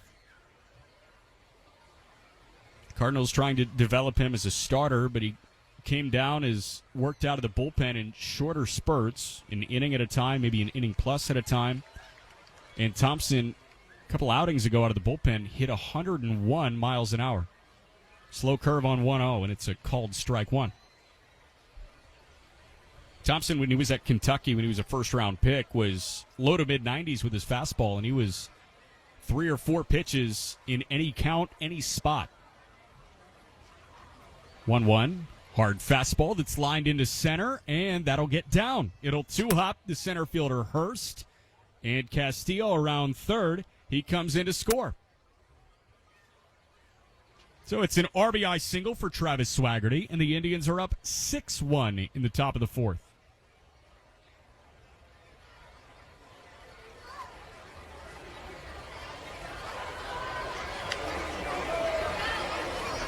So Swaggerty now 1 for 3. That was RBI number 42 on the year. And he's at first for the lefty hitting Jack Sawinski. Lefty-lefty matchup with Thompson. Takes a peek at Swaggerty and throws over after the knee kick. Swaggerty back in, standing up.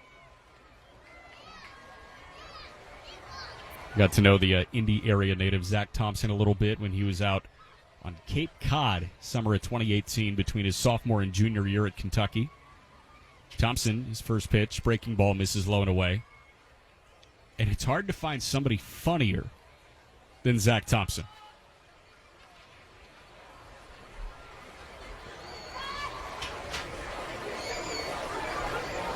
Former first-round pick of the Cards. Comes set with that black leather, that collarbone high. And the lefty's 1-0 pitch to Sawinski is a slider in for a called strike. Sawinski 1 for 2, single and a run scored in the first. He struck out swinging in the third. Came against Grant Black. 1-1 pitch. Sawinski takes, top of the zone breaking ball. Swaggerty was on the move. Throw down to second, not in time. Swaggerty with a stolen base. Sawinski took upstairs, so the count's 2-1. But a runner in scoring position now on Swaggerty's 12th stolen base in 14 attempts.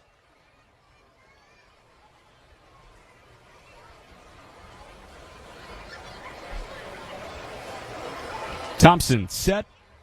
He kicks and deals. And the 2-1 misses outside. 3 balls and a strike.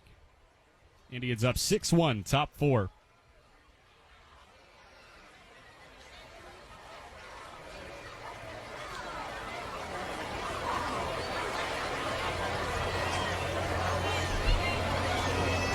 Swaggerty with his lead at second. And the 3-1 pitch. Sawinski lines foul left side. One away, man at second. Counts full on Sawinski. 14 big league homers so far this year for Jack. He's optioned just before the big league level and the minor league level hit the All-Star break. Payoff pitch has to wait. Thompson lifts his leg and turns to look Swaggerty back to second. Grabs the rosin bag. Sheds it and is set to go. Game 1 of a doubleheader tonight. And the payoff pitch, Sawinski fouls away. Back behind home plate. Skewing left.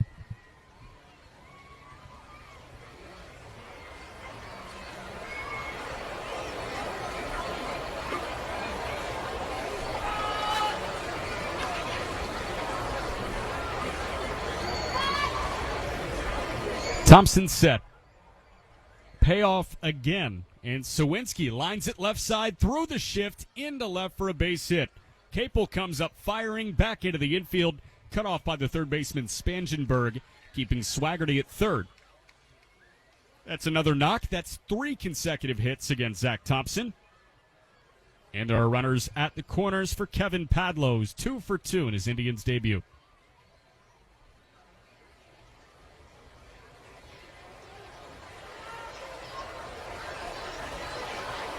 Padlo has gone to both fields. And with the Indians, he's currently sporting a 1,000 batting average, a 1,000 OBP, and a slow curve in for a called strike. I didn't know OPS went that high, but he's got a 3,500 OPS right now. Boy, you certainly are being informative. A 3-run homer and a single. Homer went to left, single went to right. The 0-1 pitch. Padlo lines foul right side. And what will his OPS be if he's retired? And what about if he's retired the next time, too? It'll go down a lot. Okay. Still be hitting 500, 2 for 4. He will be. It's the beauty of the small sample size. My favorite is when fans will make an overreaction about 4 or 5 games into the season where this guy's projected. on pace. He's on pace for 124 home runs this year. Well, if he hits one on opening day, he's on pace for 162. Exactly. I remember Chris Davis had like a 2-homer, 6 RBI day for the Orioles before he signed that big contract. 0-2 pitch, lined over a jumping Spangenberg down the left field line, kicks up against the wall. 1 run will score at least. Sawinski into third. He holds there. Padlo's got a double. He's 3 for 3. And I think the OPS goes up a little bit more. It's 7-1 Indians in the top of the 4th. Heck of a debut for Kevin Padlo. And now he is a triple shy in a 7-inning game.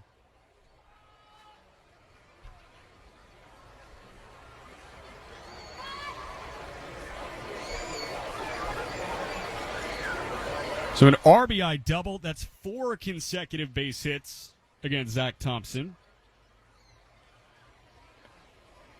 And there was a mound visit, but it is now over. No coach came from the dugout. It was just Ivan Herrera, Thompson's battery mate, and a couple other infielders that joined the party. So now it's Cal Mitchell, who's 1 for 2. And the first pitch from Thompson misses for ball 1. And this is turning into a bullpen game. Left-hander Kyle Ryan up and warming again. Ryan was up in the top of the 3rd. They opted for Thompson to open the 4th. 1-0 pitch, misses low and away. Another breaking ball, 2-0. 2 runs already in, 1 away, and 2 in scoring position. The infield drawn in.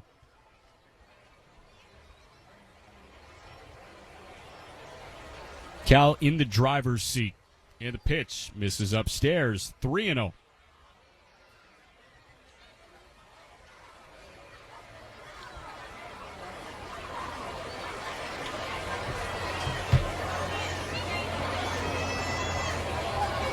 Eleven hits for the Indians. And the 3-0 is a called strike. There's 1 out in the top of the 4th, and the Indians have 7 runs on 11 hits.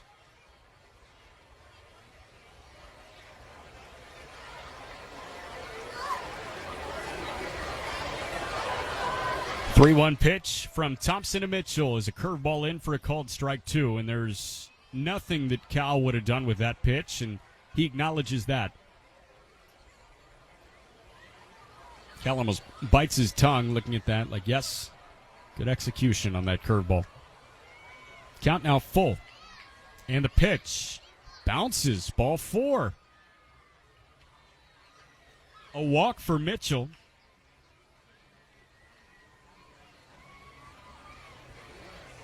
Becomes the 6th Indian to reach base multiple times already tonight. With the bases loaded, this will likely mean an Indiana 8-1-1 called the bullpen. So Mitchell at first, Padlo at second, Sawinski at third, Mason Martin, the hitter, due up. And Ben Johnson, the Redbird manager, is out to make that call to the bullpen. Indians fans know what's below by going to 811now.com. And from that Redbird bullpen out beyond the fence in left center, the 30-year-old lefty Kyle Ryan will enter the game in place of Zach Thompson.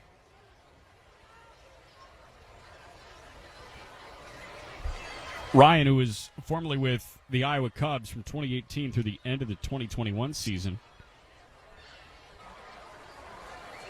Ryan was signed on a minor league free agent deal by the Cardinals.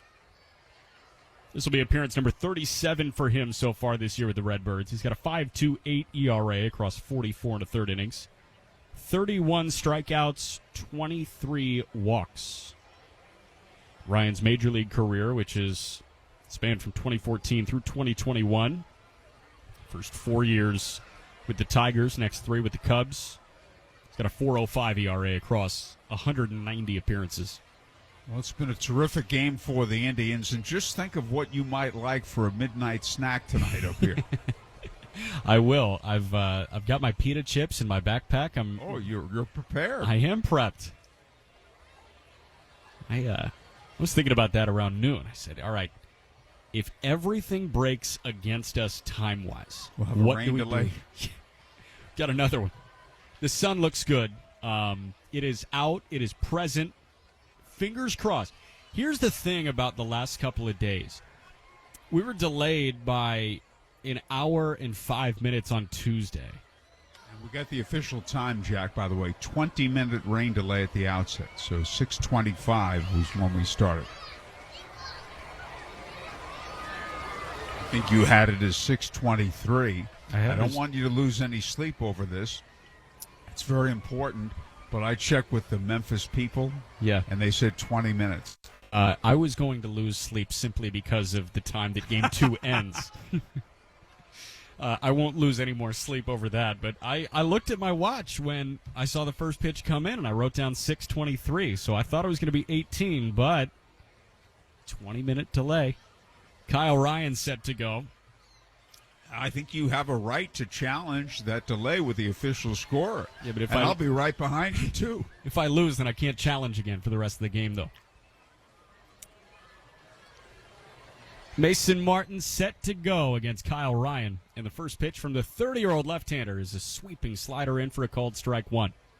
Kyle Ryan, the former Chicago Cub, his old employer, up 3-0 in the bottom of the first in Dyersville, Iowa. The Field of Dreams game. Ryan's next pitch, another good slider, low and away, swung on and missed, and the count's 0-2 against Martin. Cubs got to rookie lefty Nick Lodolo for 3 in the first. And we've heard a lot of really good things about Nick Lodolo. Love Lodolo. Mason Martin calls time, and it's granted to him by Paul Clemens. Lodolo is kind of everything that Hunter Green isn't. And Hunter Green is a lot of great things. Green is a flame-throwing right-hander that excels with fastballs at the top of the zone and a devastating slider. 0-2 pitch. Another slider misses low from Ryan, 1-2.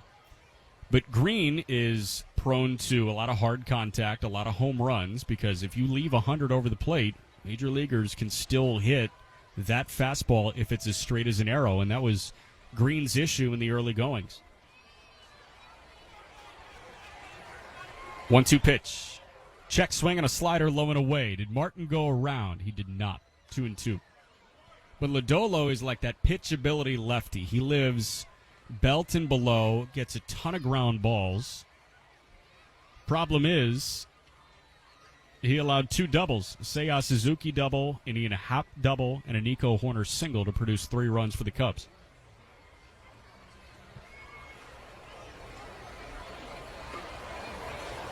Two-two pitch, bounces. I just got a text from Logan Browning, who has hung with us all week through rain delays and everything. See, that's the way younger people like yourself do things. Instead of talking to you between innings, he texted you. Yeah, but we're talking about the Field of Dreams game right now. Oh, okay. And he just texted me, did you see they're honoring Ray Liotta at the Field of Dreams game? I did not see that. The late Ray Liotta just passed a couple weeks ago, played Shoeless Joe Jackson in Field of Dreams. 3-2 pitch. Another slider that's yanked foul. Right side. Have you ever been in a situation, maybe, and I'm not saying with your family, I'm saying with your peers, maybe some people were having lunch or dinner, and instead of saying something, they texted that person at a table. Yes. There it is. It happens more often than I think my generation would like to admit. Payoff pitch. That's a called third strike. Fastball that looked like it was off the outside corner. Martin bowed in frustration at the plate, and he walks away. That's a strikeout, and there are two away. And getting a look at the replay, how do you feel? It's borderline. It's a pitcher's pitch. I can see it. Yeah. Herrera certainly. I could see if he didn't call it, it had been closer pitches than that he's called balls. Yeah. Jamie Ritchie, and the first pitch is a called strike. And I remember reading something where a person in her 20s was asked why she didn't call her parents more often, and she said, well, making a phone call is so obtrusive. One pitch, a slider, a called strike, too. I will have you know that I call or FaceTime my parents every day. Even if it's for 3-4 minutes, just to say, do you think they hey. may be overexposed to you? Maybe. No, I'm just kidding.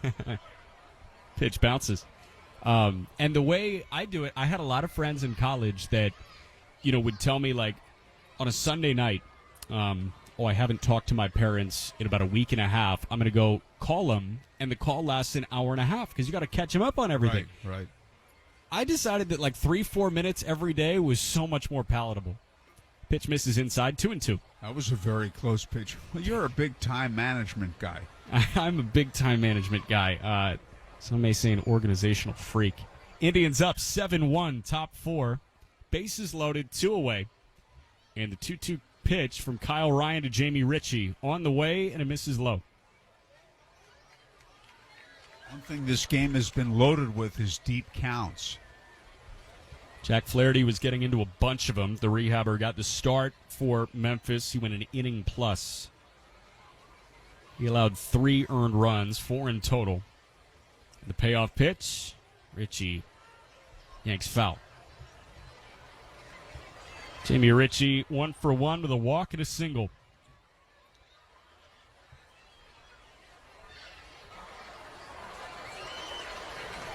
Two in the inning. 3 in the inning, pardon. No, 2. I had my initial count right. Could be 3 right now. 3-2 pitch. Misses low and inside. Bases loaded walk. An RBI walk for Ritchie. His second free pass taken tonight. That drives in another run. Now 3 in the inning, and it's 8-1 Indians in the top of the 4th.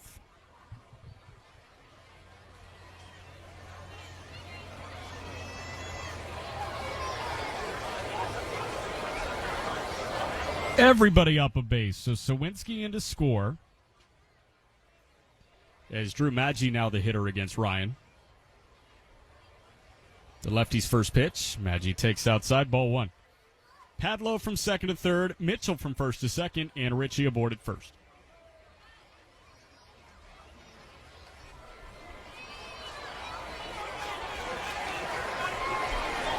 1-0 pitch to Drew Maggi. Hits it hard to the backhand of a sliding shortstop Mendoza. His throw to first. Nice play. Yepes stretches to the outside of the bag, and they retire Maggi. But 3 more across in the top of the 4th. And as we go bottom 4, it's the Indians 8, Memphis 1. Introducing Flight by Yingling, the next generation of light beer. For those who don't follow trends, but craft them. Flight by Yingling is 12 ounces of uncompromised refreshment from America's oldest brewery. With only 2.6 grams of carbs and 95 calories, this is premium refreshment 6 generations in the making. Don't just raise a glass, raise the bar. Flight by Yingling. Now available wherever beer is sold. DG Yingling & Son Incorporated. Pottsville, Pennsylvania. Please enjoy responsibly. Nothing brings a construction project to a halt quicker than losing half your crew under a heap of shingles. So say hooray for Ray's Trash. Ray's could deliver 10, 15, 20, 30, and 40-yard roll-off containers to your job site. It'll be tempting to fill them with water and go for a swim. But instead, load them up with construction waste and your discarded hopes and dreams. When they're full, Ray's will haul them away. Got a big pile? Get yourself to raystrash.com. Ray'sTrash.com. Ray's Trash. Have you heard the good news? McAllister's has a fresh new app and bigger, better, sweeter rewards. Bigger, like 10 points for every dollar big. Better, because free tea at sign up. Sweeter, because we believe you should get special offers and treats just because. It's okay to be excited. We are too. And the sooner you sign up, the closer you are to crave-worthy rewards. Download the app and start earning today. Learn more at McAllistersDeli.com/rewards. Now back to your Indianapolis Indians on Fox Sports 1260, Indy Sports Station. Oh, we love to see Roansy Contreras on the hill for the fourth inning of his night. He's thrown 43 pitches, 27 for strikes. Roansy's retired 7 in a row, and he's working with a big lead. Bottom 4, Indians up 8-1. Jack McMullen, Howard Kellman, Logan Browning in studio, pushing buttons and telling us about the honoring of Ray Liotta at the Field of Dreams game. So, Roansy going to see 4, 5, and 6 in the Memphis batting order, starting with Moises Gomez. It'll be Gomez, Connor Capel, and Ivan Herrera. First pitch of the fourth to Gomez is a called strike one. Now, Moises Gomez entered this week a home run behind the minor league leader, Kerry Carpenter. 0-1 pitch. Misses just off the plate, low and away. Gomez sitting at 29 homers between double and triple A. Carpenter had 30 between double and triple, but as of this moment, Carpenter can't expand on his total. 1-1 misses outside. Kerry Carpenter got the call prior to yesterday's game for the Tigers to make his major league debut. Went 0 for 4 in his big league debut, but Carpenter up, and he'll have a new GM at some point. 2-1 pitch. Gomez loops into left, and that'll get down for a base hit. It was headed to left center, and the center fielder Sawinski picks it up and fires it back in. So a leadoff single for Moises Gomez. Interesting to see what happens with Contreras. He's thrown 48 pitches, and assuming he gets through the fourth smoothly, will he be out there for the fifth? That's a big question. And Roansy, he's had his pitch count upped each start with the Indians since he was optioned. First pitch to Connor Capels, hit on the ground. It's rolling towards the second baseman, Maggi, to short, and Castillo on to first for 2. A 4-6-3 double play. Maggi to Castillo to Mason Martin, and just as the leadoff man reached, first pitch, double play. Contreras wants to stay in and keep on getting outs.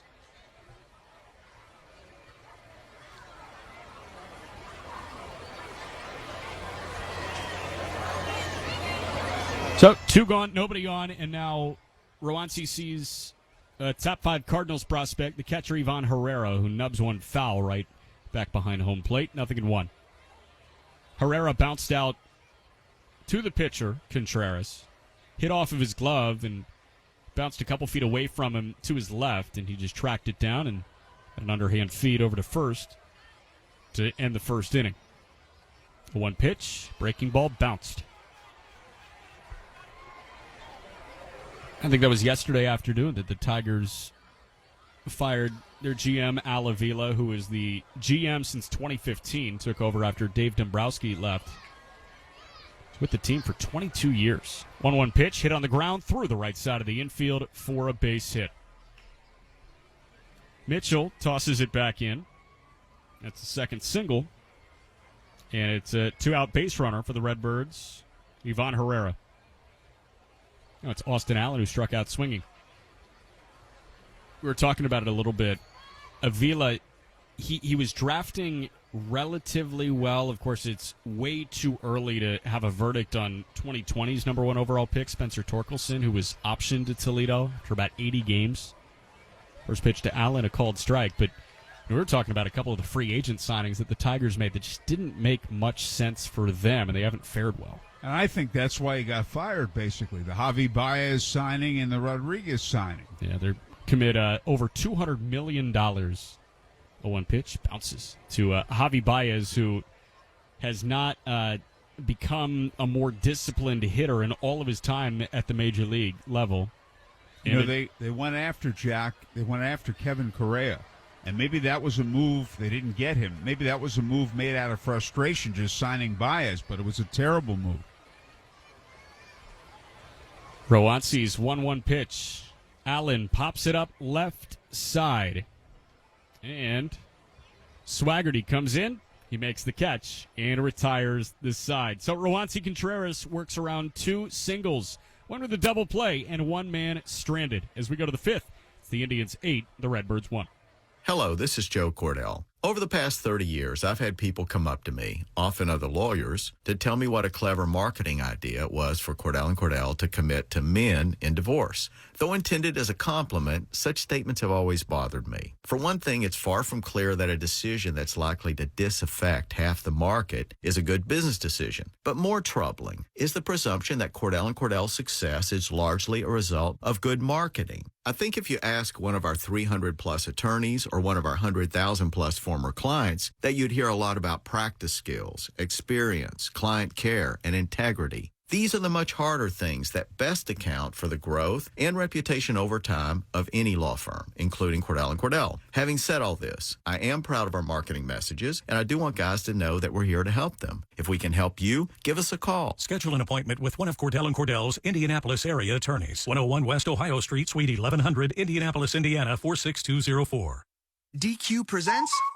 Picture this. Picture the burger of your dreams. It's on the new DQ Signature Stack Burgers menu. A lineup of 5 premium burgers, like the Flamethrower Signature Stack Burger and Loaded A1 Signature Stack Burger, with 100% seasoned real beef patties, melty cheese, and a combo of top-notch toppings and sauces galore. This dream burger is calling your name. But it isn't a dream. You're ordering at the DQ drive-thru. The DQ Signature Stack Burgers lineup. Try it today. DQ. Happy tastes good. WNDE, WFBQ, HD2, Indianapolis. We are Fox Sports 1260, Indy Sports Station. Back to the Indianapolis Indians on Fox Sports 1260, Indy Sports Station.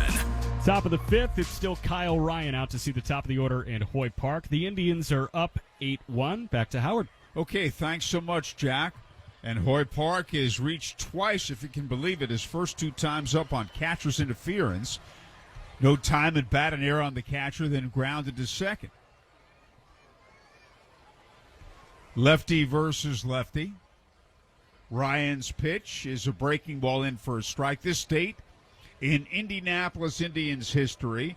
In 2017, August 11th, Tyler Glasnow improved his record to 8-0 with 7 one-hit innings, 1-run inning, 1 run in 7 innings, 11 strikeouts against Syracuse.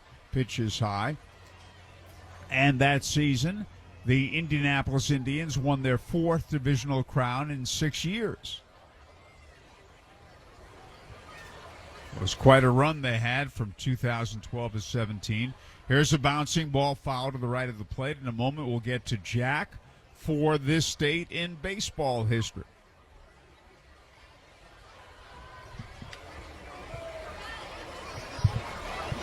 Diego Castillo on deck and Travis Swaggerty to follow. Indians 8, Memphis 1, top of the 5th, game scheduled for 7. And a breaking ball hit in the air, foul to the left of the plate, out of play. Well, let's start August 11th, 1940, when a minor league pitcher named Stan Musial of the Daytona Beach Islanders lands on his shoulder while making a shoestring catch in the outfield, ending his pitching career. He was fine as a hitter. Yeah. Well, I'm glad you brought that up. A lot of people are not aware of it. Fastball, swing and a miss, strike 3, came at him and got him. And there's 1 man out. Now Diego Castillo, who struck out, hit into a double play, and doubled to center field. So I know he hurt his shoulder. How did you say it happened again? So he was a 2-way guy in the minor leagues. He was trying to make a shoestring catch. He tripped and fell, and he landed directly on his shoulder. Playing the outfield, his left shoulder. Yep. Castillo stands in, Stan the man. And the pitch is high. Not only one of the greatest ball players of all time, but one of the nicest people. 3,630 hits, 1,815 at home, 1,815 on the road. When he was young, he ran well, pitches low. Please check his stats from 1948 and give them to us. They were incredible. I don't remember them exactly, but they were incredible. Said 48? 1948. The pitch is a fastball in at the knees. Stan Musial hit 376 with a 450 on base percentage and an 1152 OPS. Stan had 230 hits, 46 doubles. Pitches low. 18 triples, 39 homers, and 131 RBIs. Not bad, huh? That's pretty solid. I'll take it on my team. He had a lot of doubles, and he finished with a higher slugging percentage lifetime than Mickey Mantle and Willie Mays. And there's a bouncing ball hit to the shortstop. Mendoza's got it. And the throw on to Yepes, and there are two away. Musial finished with a lifetime batting average of .331, and somebody once said to him, Stan, you're always so happy. You're always smiling. And he said, sir, if you had a lifetime batting average of .331, you'd be smiling too. So great players in baseball are considered to slash 300, 400, 500. A 300 batting average, a 400 on base, a 500 slugging. Fastball is a strike to Travis Swaggerty. Stan had a 331 batting average, a 417 OBP, and a 560 slugging. Yep. Swaggerty 1 for 3, an RBI single. And the fastball is a strike. Here's a comment on the kind of guy Stan was. A friend of mine from St. Louis. His dad was a painter, and he was helping his dad, named Bill Knopf, who now lives in California, by the way. There's a swing and a high fly ball, right center field and deep. It's in the gap for extra bases. Bounces to the wall, and Swaggerty's into second with a double. He ripped it, his second straight hit in as many innings. Jack Sawinski, the batter, he's 2 for 3. So Bill was about 7 at the time. Stan had retired a year or two before that, and they were over there to paint Stan's house. And Bill was so thrilled knowing about Stan Musial, and so he spilled the paint all over the rug. What worse feeling? And Stan just laughed it off and said everything's okay. It's the kind of man he was. Jack Sawinski, the batter, singled a couple of times and struck out. He takes a strike. So let's get back to this date in baseball history. Yeah, next one, August 11th, 1947. Cardinal farmhand Harvey Haddix throws a 7-inning no-hitter and strikes out 14 in an 8-0 win for Winston-Salem over Danville in the minor leagues. What year was that? And the pitch is a little inside, very close. It was 1947. So 12 years later, he threw 12 perfect innings for the Pittsburgh Pirates in Milwaukee, only to lose the game in the 13th inning. And a breaking ball bounced foul, and Lou Burdett pitched for Milwaukee, scattered about 12 hits that day, didn't walk anybody, and went 13 innings for the victory. And Burdett was a holdout the following season, and he was asked why he was holding out. He said, because I'm better than perfect. And Haddix was later pitching coach for the Pirates, and he'd start a sentence once in a while. Well, when I threw my perfect game, and he'd be interrupted by one of their pitchers, Jim Bibby, who would say, Harvey, that was no perfect game, it was a loss. Pitch outside. That was in 1959. That's the first year I followed baseball, although we had no National League Baseball in New York City that year. But Harvey Haddix, and he, by the way, was the winning pitcher in Game 7 of the 1960 World Series. Zawinski hits it foul right side, out of play.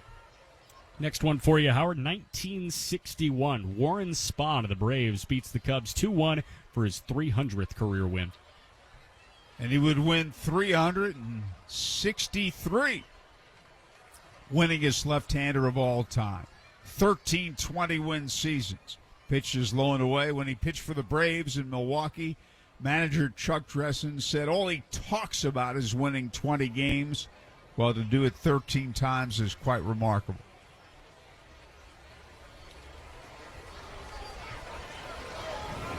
And this pitch is low and outside, and Zawinski walks.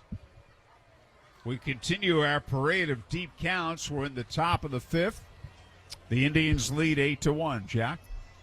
Next one, August 11th, 1967. The Braves beat the Astros 6-5 on a walk-off home run by Joe Torre in the 16th inning. He came up originally as a catcher with the Milwaukee Braves. And his older brother Frank also played for them. Frank was a first baseman. And Joe Torre, a few years later, had that great year in 1971 when he won the batting title and the National League MVP, by that time as St. Louis Cardinal. And a fastball, very close, a little bit outside, a ball to Kevin Padlo, who's hit a 3-run homer, singled and doubled. What a debut as an Indianapolis Indian for him. Needs a triple for the cycle. He hits it in the air, foul right side, out of play. And then, of course, Joe Torre managed a number of clubs, had gone into the broadcast booth when George Steinbrenner came calling, and he then managed the Yankees for 12 years, 4 world championships the first 5 years, and that got him his spot in Cooperstown. Now, he was a very good player, not a Hall of Famer, but a very good one. Pitches inside. You know, I think in 1971 he hit 363. Please check that. And like 230 hits or something like that. And the reason it's so remarkable, Jack, is he was very slow. He had no speed whatsoever. And still to get all those hits. And a breaking ball is a swing and a miss. Strike 2. Yeah, 1971 as a 30-year-old, Joe Torre had 230 hits, hit 363, 24 homers, 137 driven in. National League MVP. Won the batting title, too. He hit 363. Good chance you'll win it. He's a Brooklyn guy. Oh, yeah. Breaking ball in the dirt, Marine Park Junior High School. And I forget where he went to high school because it might have been I forget the exact school. Went to St. Francis Prep. Okay, St. Francis Prep. I knew it wasn't a public school. The left-hander sets and delivers, and a breaking ball a little bit outside, and that's another walk. And the bases are loaded. Memphis pitchers have walked 4 men the last 2 innings and 5 in the game. And they're loaded with 2 outs. Pitch was clearly outside. We can go to the next date in baseball history as we've got Herrera talking to Kyle Ryan. This date in 1980, Reggie Jackson hits his 400th career home run in a 3-1 Yankee win over the White Sox at Yankee Stadium. And I believe Reggie finished with 563. Played with the Yankees for 5 years, 1977 to 81. And they won 2 world championships and another pennant in 1981. I think 563 was his number. You're spot on.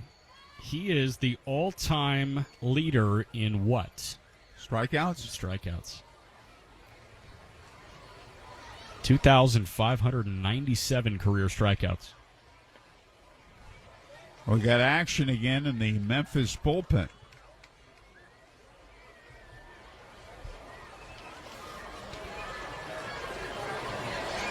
It's Ryan Lotus. Yeah.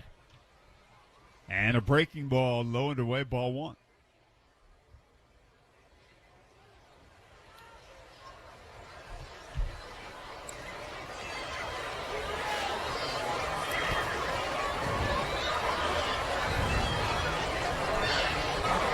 Ryan delivers. Low and away. He can't find the plate. He had 2 outs and nobody on. I mean, 2 outs and nobody on, and his team is down by 7 runs, and he's having trouble throwing strikes. And the lefty pitches. Fastball is a strike. Next one, on August 11th, 1988, Gary Carter, who was stuck on 299 home runs for 225 at-bats, finally hits his 300th. The kid, Hall of Famer Gary Carter. Terrific catcher, world championship team with the Mets. Here's a bouncing ball, foul to the right side. Cal Mitchell, 1 for 2 and a walk. Count on him as 2-2, and Gary spent most of his time with the Expos, then traded over to the Mets. 1986 world champion.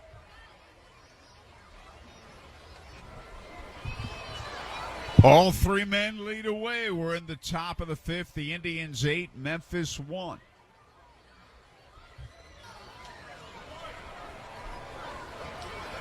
And a fastball, he slings it way high. What was that stat that came across, Jack? Well, now with that ball, Kyle Ryan has thrown 25 strikes, 22 balls. That is not a good percentage. And the lefty sets. All 3 men lead. They'll be off and moving. There they go, and the pitch is a swing. And a high fly ball hit out to center field. And Hurst is there to make the catch and retire the side. At the end of 4.5, Indians 8, Memphis 1. When you choose Andy Moore Kia, you'll always be treated like the MVP. That's what makes them the 2022 Dealer of the Year and Consumer Satisfaction Award winner. Plus, this season, they're proud to partner with your Indianapolis Indians. You won't just win at Victory Field. You'll score big with their easy, more-to-your-door vehicle delivery program. So choose Andy Moore Kia this season and score great deals on your next new Kia. Online at andymorekia.com. More for your money. Whether you need your shirts pressed or your everyday laundry done, call on Classic Cleaners, the only team in town the Indians trust to strike out their toughest stains. Classic Cleaners offers premier dry cleaning and laundry service at 17 convenient locations or straight to your door. To schedule free pickup at your home or office, visit classiccleaners.net. Classic Cleaners, Central Indiana's home run dry cleaner and laundry for over 30 years. As Central Indiana's leader in waste disposal and recycling, Ray's is looking for the most talented drivers to join our ever-growing and expanding team. With a competitive compensation package, including full health benefits and 401k, Ray's is seeking individuals who are looking for the opportunity to join the industry leader. Ray's is also proud to provide CDL training for motivated individuals looking to build a successful career within our organization. Visit raystrash.com for further details or call 317-539-2024 to learn how you can become part of our winning team. Ray's, the only product we have to sell is service. Ray's is proud to be the official recycling and waste disposal partner of Victory Field.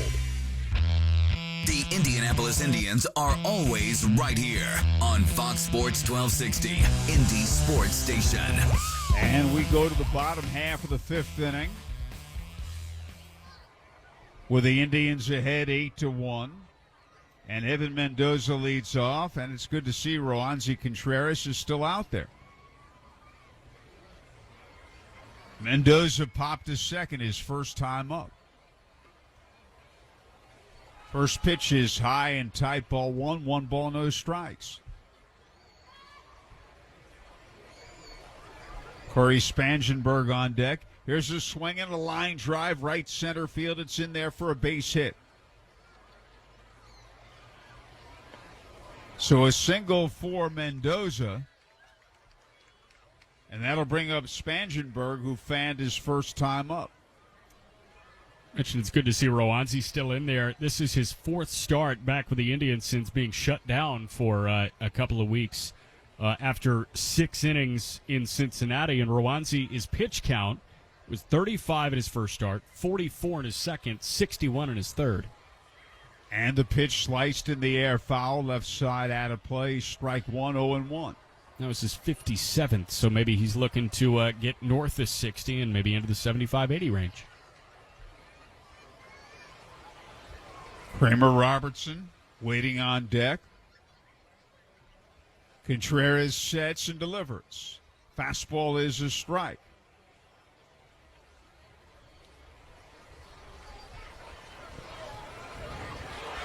Well, I'm not on the internet. My server stopped responding. And a breaking ball, swinging a fly ball, short right center field, and it's in there, base hit. Cal Mitchell unable to make a sliding catch. And Spangenberg goes to second base. So they've got 2 on with nobody out. The Indians are ahead 8-1.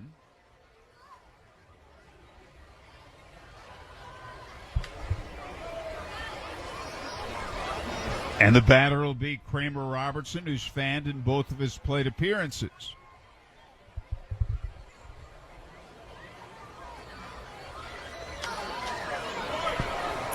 And Robertson will stand in from the right side. Live radio. 8 screen minimize. And that's a base hit to left field, played by Swaggerty, and I believe that'll load the bases. They each move up a base, so the bases are loaded on 3 consecutive singles with nobody out. And the batter, Scott Hurst, who struck out and flied to left.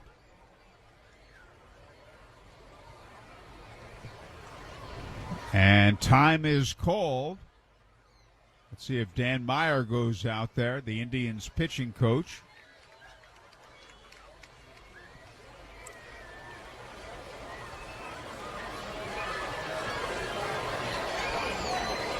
Nope, we're ready to go now. All 3 men lead away. No, we're not ready to go. Jamie Ritchie goes out to the mound to talk to Contreras. They were ready to go. They may be going over the signs.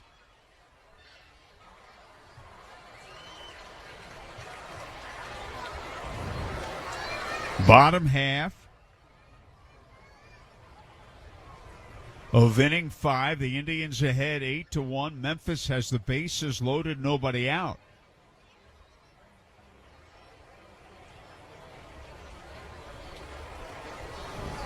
All 3 men lead away. And a breaking ball low inside, and that's a ball.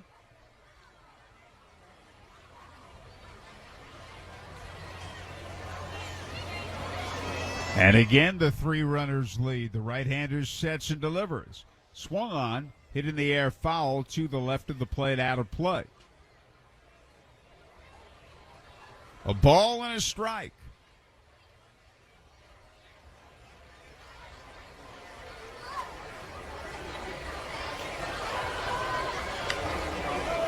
And this pitch drilled, and that's a base hit to center field. Here comes a charging Zawinski. And 1 run will score.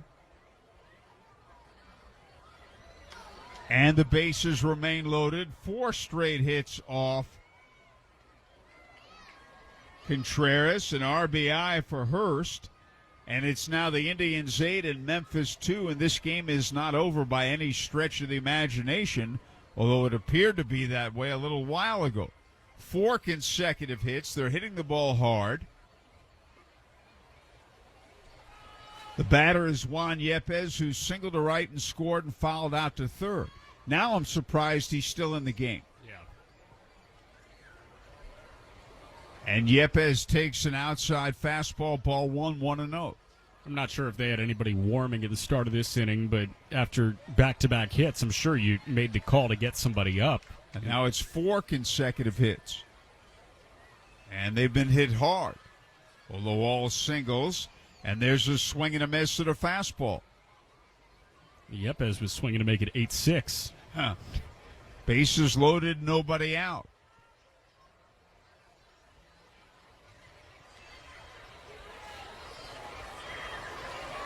And again, all 3 men lead away. And a fastball is swung on, and lined on a hop to third. Padlo's got it. Throw to first in time. I believe it's a double play. He stepped on third. A hard hit grounder. He stepped on third. He threw to Martin for a 5-3 double play. Spangenberg scores. And there are 2 outs with a runner at second. It's the Indians 8 and Memphis 4. And that's a big double play. Huge there. And Moises Gomez, the batter, he's tripled and singled. And he takes a fastball in at the knees for a strike.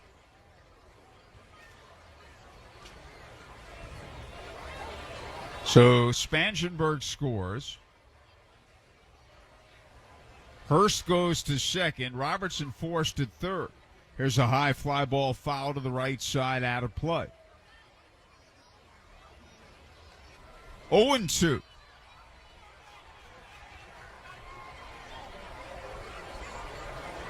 And again, Contreras sets. Runner leads. Breaking ball, reach for, hit high in the air. Foul and out of play, right side. Indians 8, Memphis 4 in the bottom half of the fifth. A game scheduled for 7.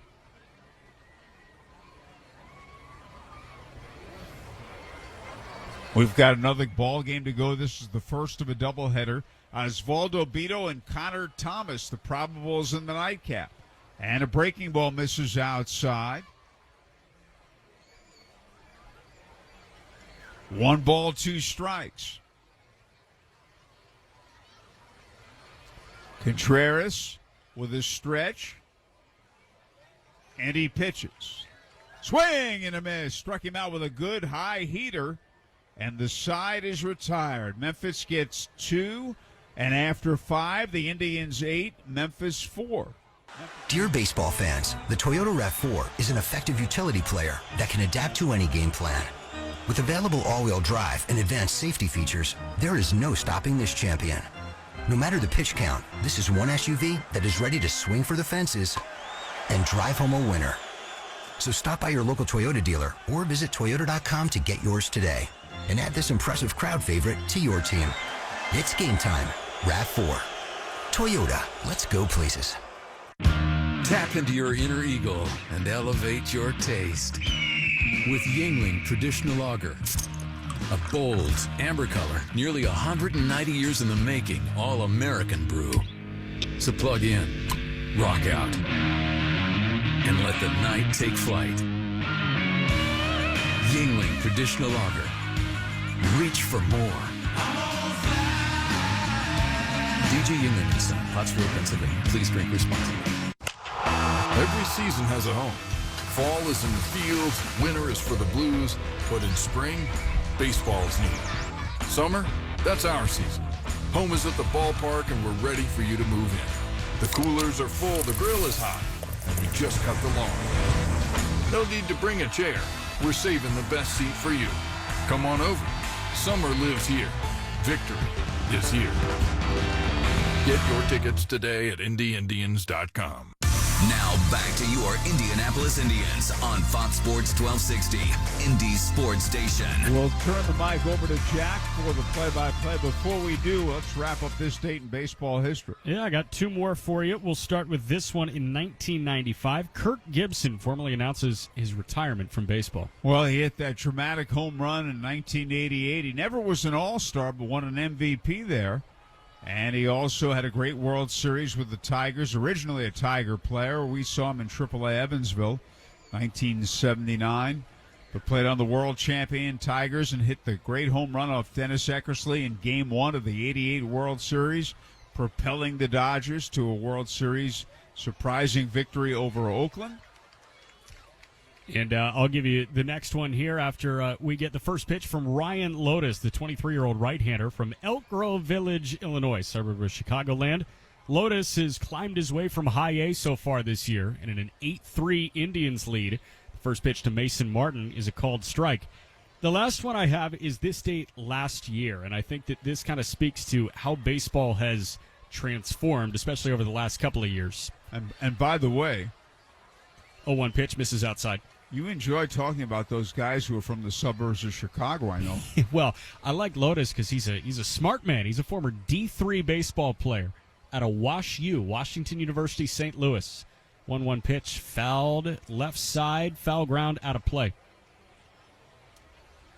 Love my high academic D3 guys. But yeah, Howard, this date last year, for the second time in 2021, a pitcher struck out 10 consecutive hitters to tie the all-time mark set by Tom Seaver. Aaron Nola struck out 10 in a row on June 25th, 2021. Corbin Burns did it 365 days ago today. 1-2 misses low, and I just feel like it was more of a feat when Seaver did it. Yeah, I would agree with you because not as many guys were striking out back then.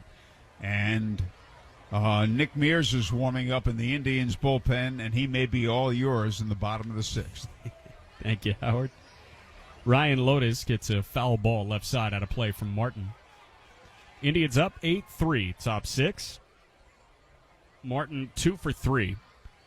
2 singles, a run scored, an RBI. Struck out looking his last time against Kyle Ryan on a pitch with the bases loaded in a full count that just grazed the lower outside corner.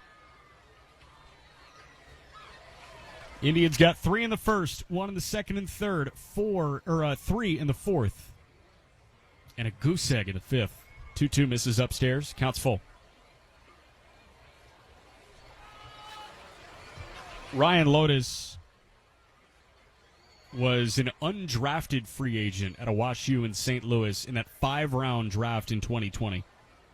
Payoff pitch, popped up left side, foul ground, and that gets into the seats.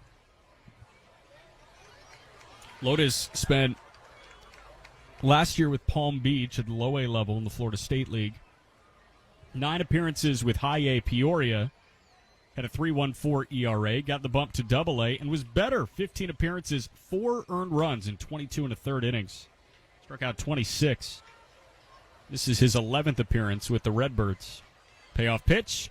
Martin loops the other way, carrying, and that somehow gets all the way to the wall and bangs off of it. Martin heading for second. The throw was perfect, and Martin out by 4 or 5 steps.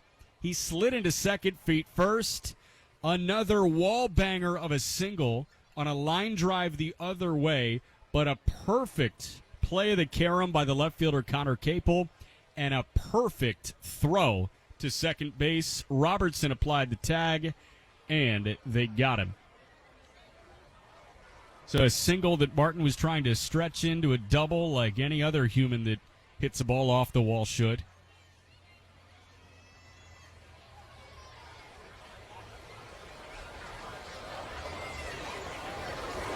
There's one away. Lotus still working with the bases empty, and after missing with the first pitch to Jamie Ritchie, he gets a check swing on a breaking ball up, and Ritchie went around.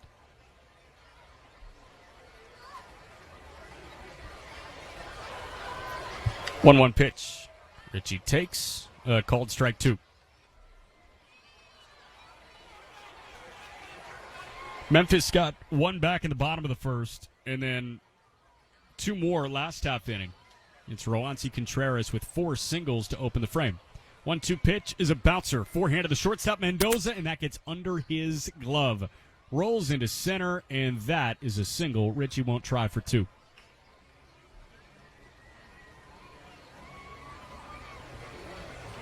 So 2 singles, 2 drastically different exit velocities. But Ritchie, the man still on base. 1 away, man at first. Now it's Drew Maggi. Maggi 0 for 2, a sac fly his first time. Lined out to third and bounced out to short. Maggi choked up about an inch on that black lumber, and the first pitch is slow curve in for a called strike. 86 degrees at time of first pitch, and Lotus, wearing a red long sleeve undershirt, rolls up the sleeves to fit about 3/4. Catcher Herrera drops to a knee. 0-1, bounces in front of him, bounces away from Herrera, and Ritchie does not try for 2, so he stays put.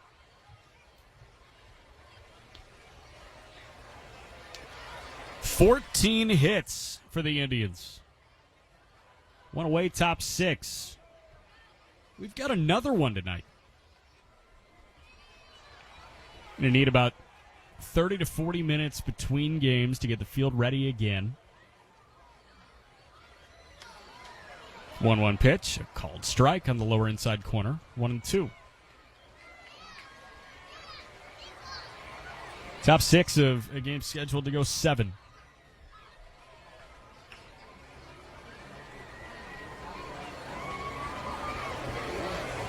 Lotus set extended from the letters of that white Memphis jersey. And the Redbird right-hander with a slide step is 1-2, misses outside. Lotus wearing a loose long-sleeve undershirt. With each pitch, the sleeve on his right arm continues to fall down his arm after he tucks it up. So every pitch, he's taking the glove off to pull that sleeve right back up. 2-2, waved at and missed. Challenging fastball, Maggi goes down swinging, and there are 2 away.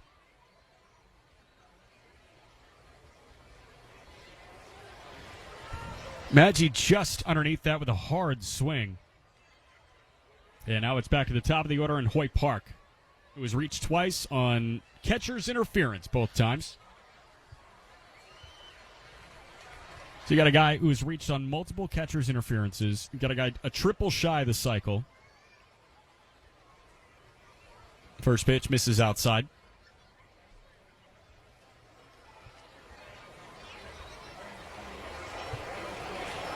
Got a guy that's reached all 4 times he's been up in Jamie Ritchie.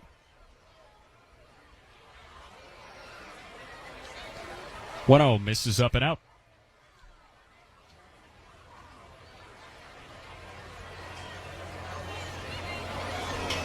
Park, one of 7 in the Indians' batting order to reach base multiple times so far tonight. 2-0 pitch. Park takes a breaking ball for a called strike.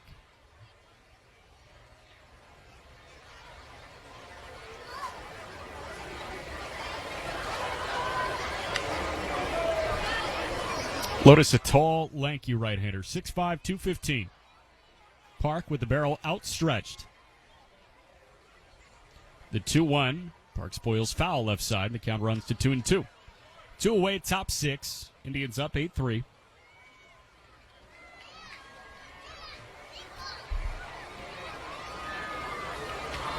And the 22nd pitch of the inning from Ryan Lotus about to be delivered to the Indians' leadoff man, Hoyt Park. Heel of his front foot off the dirt, resting on the ball of his foot. 2-2. Line foul left side.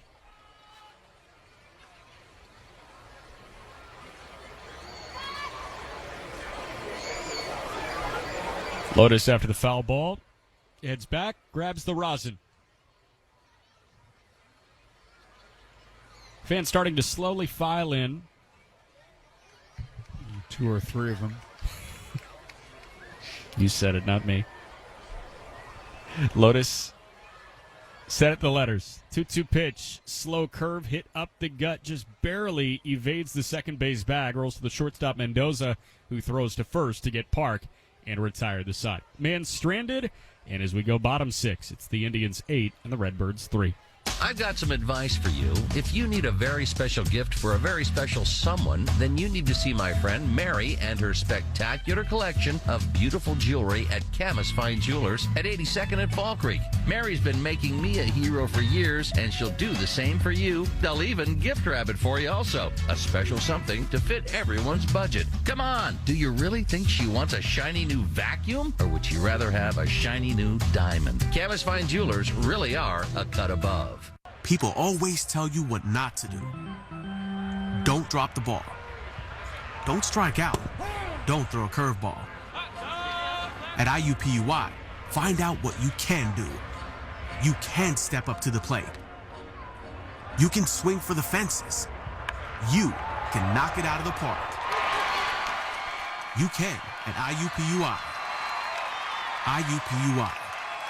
Fulfilling the promise. Failed sump pump? Flooded basement? Water damage happens fast this time of year. For 39 years, Hayes & Sons has been restoring water damage in Indiana homes and businesses. They'll help you navigate your insurance claim and get your life back on track.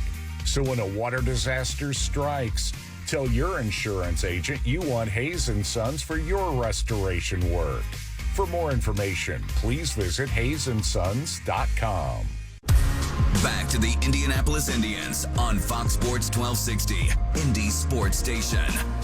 And we've got an Indiana 811 call to the bullpen, and the first call to the bullpen for the Indians tonight. It is in the bottom of the sixth of a game scheduled to go 7. Game 1 of a doubleheader, and Roansy Contreras is done. In comes the right-hander Nick Mears out of the bullpen. And, you know, we promised in the early going that we wouldn't have to worry about the pitch clock much anymore. It would just be Juan Yepes, but now the pitch clock is not a factor with the Major League rehabber Mears, who has struggled with the Indians so far this year. But before we get to Mears' numbers, final line on Roansy Contreras, the 22-year-old. He went 5 innings, 8 hits, 3 runs, all 3 earned. He walked 1, struck out 6, and Roansy, on the heels of 61 pitches in his last start, throws 71 pitches, 47 for strikes. So now we get to Mears, the right-hander from Sacramento. Attended Sacramento Community College, the 25-year-old on Major League rehab. You're dealing with elbow inflammation. This is his 10th appearance with the Indians across 2 rehab stints. 7 2/3 innings, 7 hits, 7 runs, 11 strikeouts, 8 walks. And Mears is going to start with Connor Capel. Capel, the Redbird 5-hitter. 0 for 1. And the first pitch from Mears is popped up right side. This will stay on the infield dirt. Second baseman Maggi underneath. He makes the catch, and there's one away.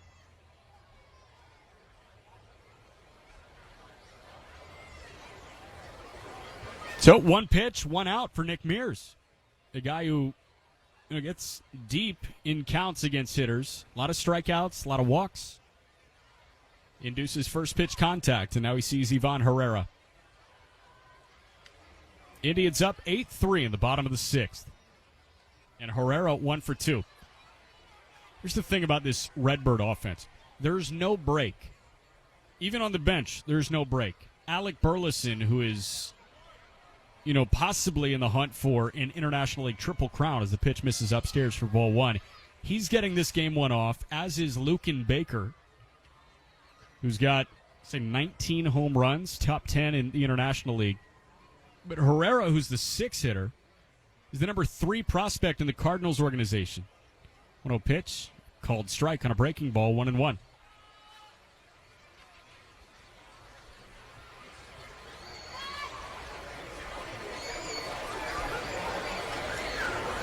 Expect Burleson and Baker to be in the lineup for game 2. In the 1-1 pitch, lined right side, but foul. Connor Thomas, the left-hander and the Cardinals' number 14 prospect, according to MLB Pipeline, is slated to start game 2 for Memphis after the rehabber Jack Flaherty got the start in game 1, went an inning plus.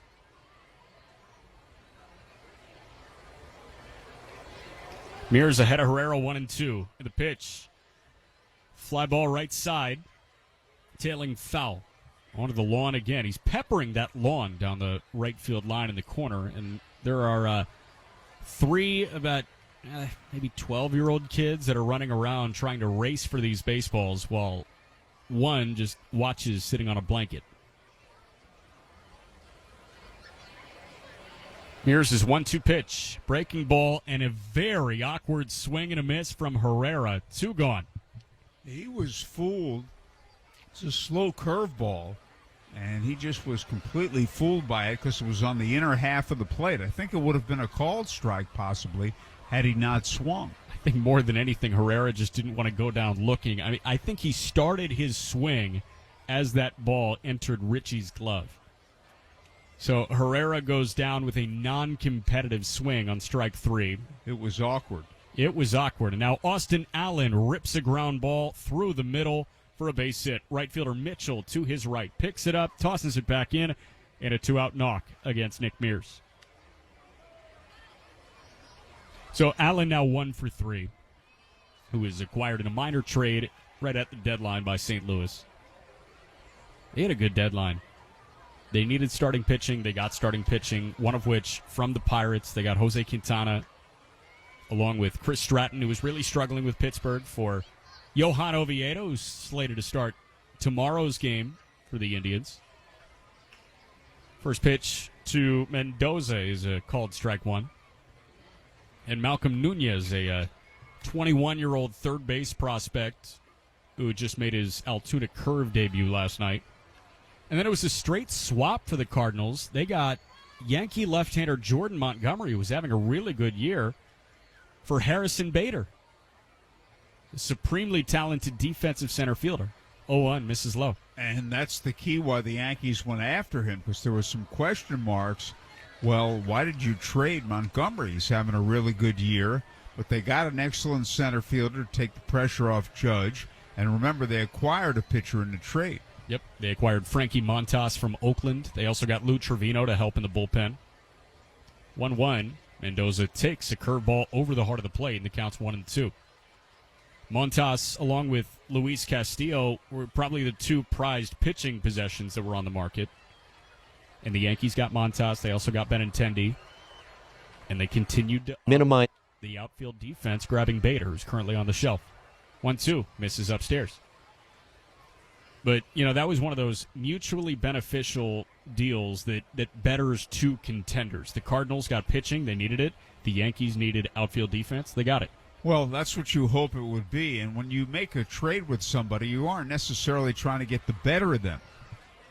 2-2, misses inside. You're trying to fill a void, and sometimes both teams prosper from a trade, as you just pointed out. Joe Garagiola had the line. He said, when I played and when I was traded, they said, this trade will hurt both teams. 3-2 pitch. Mendoza pops it foul right side out of play. Will hurt both teams. I like that. He talked about the 1952 Pirates. He said they were a 50-50 team. They got them out in the clubhouse, but lost on the field. They might have been like 52 and 112. 52 and... 3-2 pitch, hit on the ground, rolling towards the first baseman Martin, who jogs the bag himself and taps it to retire the side. We go to the 7th. It's the Indians 8 and the Redbirds 3. Welcome to Indy's newest adventure in fun. Royal Pin. It's here. Pirates Quest Laser Tag and Arcade inside Woodland Bowl, I-465 and North Keystone. Explore the huge 2-level tag arena and 46 of the newest arcade and redemption games. Minimize Pirates Quest, the next level of laser tag, only at Woodland Bowl. Call 465-8484 or go to royalpin.com. Royal Pin, bowling, bowling. Royal Pin. For us, life is about winning, but it's also about playing. It's the premier way. We don't skip a workout or a happy hour. We go for a run, get our heart rate up, work on our game. We're big fans of the do-over. Of course we play to win, but mostly we play to play. Corona Premier is the lower carb, lower calorie beer for those who come to play. Make it Premier. And the filet mignon, medium rare. A steak is like a burger, only better. These seats are amazing. Can you believe we're this close? The front row is like the nosebleeds, only better. And Elements Financial? It's like a bank, only better. Yes, Elements offers higher deposit rates, lower loan rates, and fewer fees to help you succeed financially. Visit elements.org to learn more. Federally insured by the NCUA. The Indianapolis Indians are always right here on Fox Sports 1260, Indy Sports Station. Top 7-inning game, and the 23-year-old Ryan Lotus still on the mound. He threw 23 pitches in his first inning of work. Indians up 8-3, and here's Howard. Okay, thanks so much, Jack. And Diego Castillo will lead off. He is 1 for 4, a double.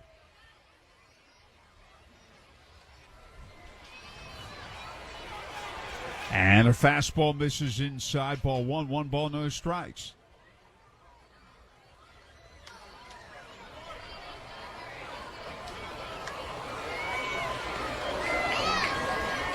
And a breaking ball misses, low outside, ball 2.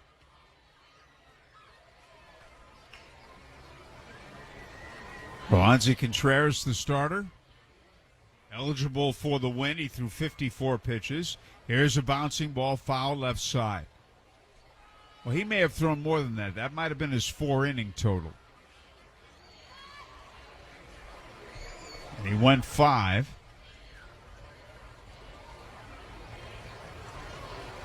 Yeah, he threw 71 pitches, 47 of which were strikes. Here's a high fly ball, foul, left side, out of play.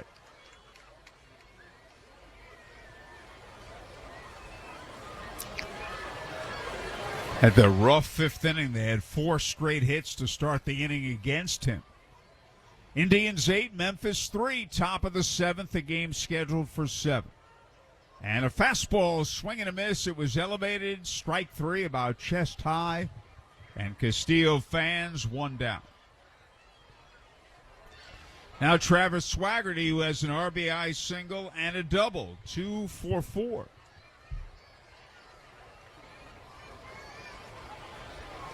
Left-hand batter. Lotus delivers. And a breaking ball drops in for a strike, 0-1.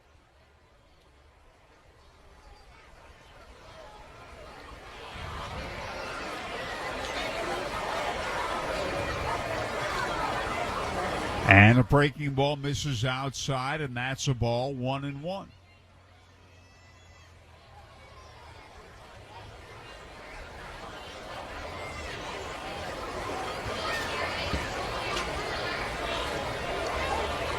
Fastball hit high in the air, short left center. The shortstop's there, and Mendoza's got it, and that's the second out in the top of the 7th.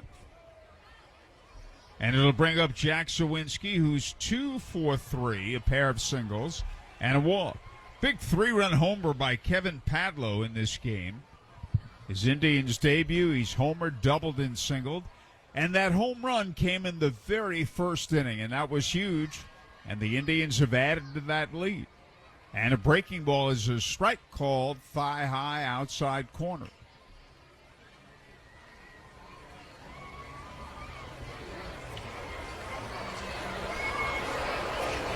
And a fastball high yesterday. Former Indianapolis Indian Rocky Colavito celebrated his 89th birthday. Don't knock the rock. Led the American League in home runs in 1959, hit 40 or more 3 times. Here's a foul out of play. 1 ball, 2 strikes. He's from the Bronx, and in his final year, pitched for his hometown New York Yankees, originally a Cleveland Indian. Set the Indianapolis Indians home run record of 38 in 1954, which still holds. And Zawinski swings and misses at a fastball, strike 3. Pitch was up. 1, 2, 3. And at the end of 6.5, Indians 8, Memphis 3. Inspired by your nerves of steel and the nerves and joints that help our bodies go. Inspired by longer walks and breakthrough joint replacements that keep you in step. We're inspired to deliver the best in orthopedic care because at Franciscan Health, we're inspired by you. To learn more, visit franciscanhealth.org/orthocare. Franciscan Health, inspiring health. Every season has a home. Fall is in the fields, winter is for the Blues, but in spring, baseball's needed. Summer, that's our season. Home is at the ballpark and we're ready for you to move in. The coolers are full, the grill is hot, and we just cut the lawn. No need to bring a chair. We're saving the best seat for you. Come on over. Summer lives here. Victory is here. Get your tickets today at IndyIndians.com. We're Citizens Energy Group, and we're here for you. We're your local utility provider and your neighbors. We take care of our customers while connecting to what matters. We are committed to providing safe, reliable services and making our community a better place to live. At Citizens Energy Group, we're all citizens. Now back to your Indianapolis Indians on Fox Sports 1260, Indy's sports station. And as we go to the bottom of the seventh of a 7-inning game, the Indians have an 8-3 lead over the Redbirds, and we've got an Indiana 8-1-1 call to the bullpen. 24-year-old right-hander Travis McGregor into the game. A 3.6 ERA across 15 appearances with Altoona. This is appearance number 11 as an Indian for McGregor so far this year. He's got a 9 ERA, 16 earned runs in 16 innings, 21 strikeouts, 14 walks. Howard? Well, he's got a 5-run lead. The Indians 3 outs away from a win. Corey Spangenberg will lead off. He struck out and singled to right and scored a run. Indians 8, Memphis 3. In the second game, the probables are Osvaldo Bido and Connor Thomas. Game was delayed 20 minutes at the outset. The tarp covered the field for 8 minutes from 5:50 to 5:58, 6:05 starting time originally. But it rained for a couple of minutes, so they covered the field, and we were delayed 20 minutes. Spangenberg batting ninth in Ben Johnson's lineup. And McGregor's fastball right down Meridian. That's a strike, 0-1. Last of the seventh, game scheduled for 7. And the pitch misses low, ball 1-1. Kramer Robertson on deck and Scott Hurst to follow. Fastball, little bit outside, very close. Ball 2, 2-1. When you have a 5-run lead, you just want to throw strikes and don't walk anybody. Here's a foul at the plate, strike 2. If they're to get on, make them earn it.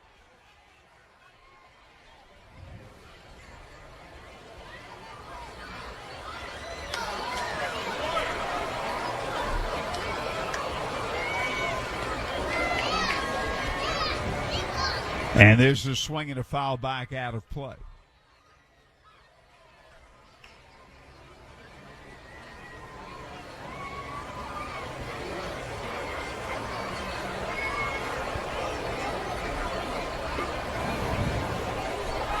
And the pitch is hit in the air to left center field, and it's in there for a base hit. Played by Swaggerty. Here's a throwback to first. He goes diving back. I wouldn't think that Spangenberg would risk it down by 5 runs in the last inning. The one thing that every ball player should remember is the score dictates how you should play the game. Kramer Robertson, the batter, he struck out twice and singled to left.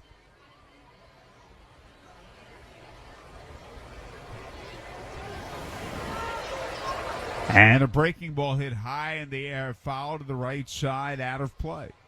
0-1.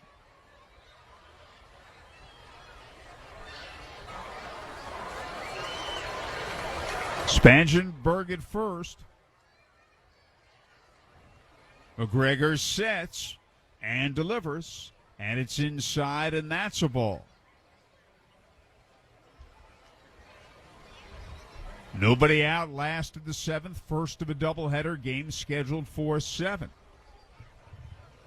McGregor stretches and delivers. And a breaking ball is lined. That's a base hit left center field. Swaggerty plays it, and Spangenberg stops at second. Well, this one's not over yet. 2 on, nobody out. And Scott Hurst, the batter, 1-for-3, a line single to center. Left-hand batter.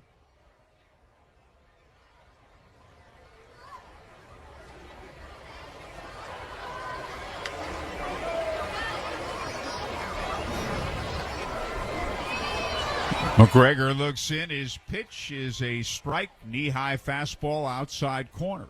0-1.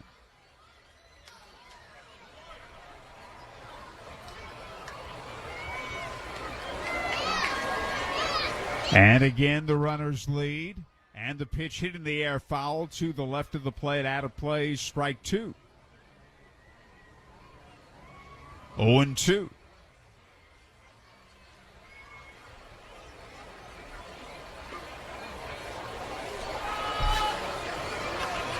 Runners again lead first and second. 0-2 pitch. Slap foul to the left of the plate. He just spoiled it, hanging in there on a slow breaking ball. It holds at 0-2.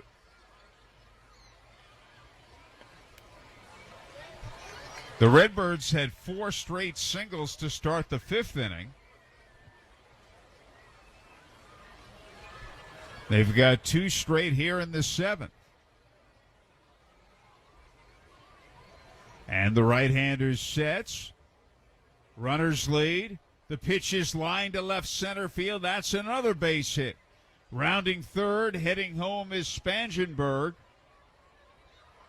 Robertson stops at second. That's the 3rd consecutive hit, and this one is far from over. It is now the Indians 8 and Memphis 4, and there are 2 on with nobody out. Juan Yepes, the batter, he singled and scored, fouled out, hit into a double play. 3 straight line drive hits. Let's see if we have a mound visit here. Well, we did from Jamie Ritchie, the Indians catcher. Now, we are being told when there is action in the bullpen, but we haven't been told anybody's warming up, which is hard to believe. Juan Yepes, the batter, 1 for 3, is single. The runners lead first and second. And a breaking ball low outside, ball 1, 1 ball, no strikes.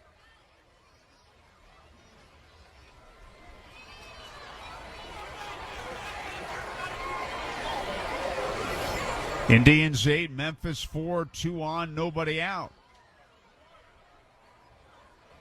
And a fastball down the middle for a strike, 1-1.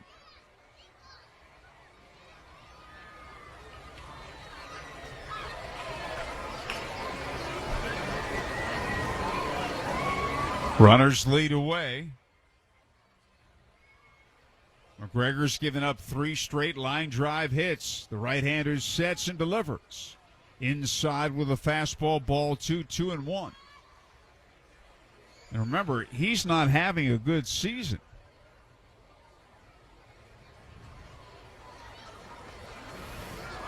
And again, the runners lead at first and second.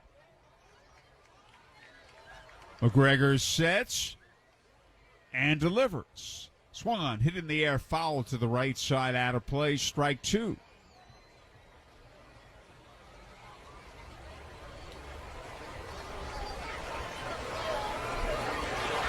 Two balls and 2 strikes with nobody out in the bottom of the 7th. A game scheduled for 7. 2 men on. Indians 8, Memphis 4. Runners lead. McGregor stretches and delivers. Bounce foul to the left of the plate. It holds at 2-2.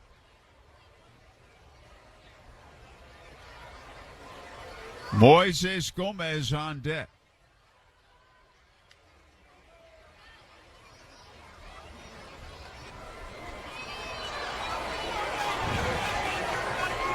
McGregor stretches. And his pitch is a swing and a miss. He struck him out on a low breaking ball, one around the ankles. And what a big out that is. And there's one away. And the batter is Moises Gomez, who's tripled, singled, and struck out. McGregor has thrown 19 pitches so far. So 2 men on, 1 man out. The right-hander sets and delivers. And a breaking ball misses low, ball 1, 1-0.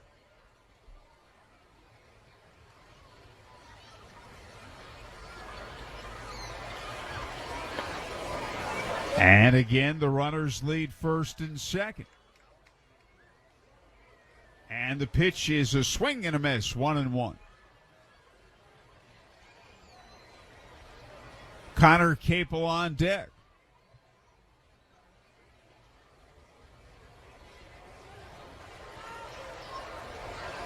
McGregor stretches. Runners lead. And the pitch misses inside, ball 2-1. Another deep count. He's thrown 22 pitches here in the 7th inning.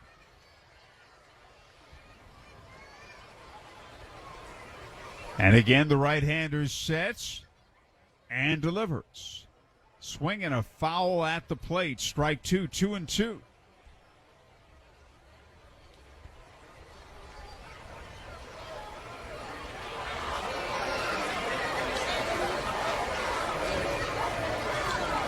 Indians 8, Memphis 4, bottom of the 7th. Travis McGregor stretches, runners lead first and second. And the pitch is swung on, a ground ball hit to second. Maggie's got it, and the throw to second for the out. It is a force play. It says on game day it was Maggie. Would that look like Mason? Would Mason Martin feel that? Yeah, that was Martin. I thought it was Martin, too. It was Martin. Martin to Castillo, 3-6. A force at second on Hurst. Robertson to third. There are 2 outs. And the Indians are an out away from the win. The batter is Connor Capel. I was worried that Mason Martin wasn't going to get that out at second base. I mean, he was pumping. I think he was waiting for the shortstop Castillo to get to the bag and cover, but I thought that the surefire out was at first. His momentum was carrying him towards second. Here's a foul back out of play, but your point is valid. 0-1. So the Indians are an out away from the win. They are leading 8-4. A run is in here in the bottom of the 7th, the first of a doubleheader. Runners lead. The right-hander sets and delivers. Swing and a foul into the mid of Jamie Ritchie.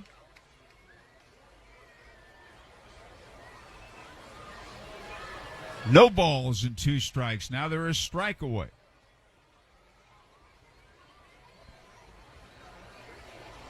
And again, the runners lead. And the pitch hit high in the air, foul, left to the plate and out of play. Ivan Herrera on deck.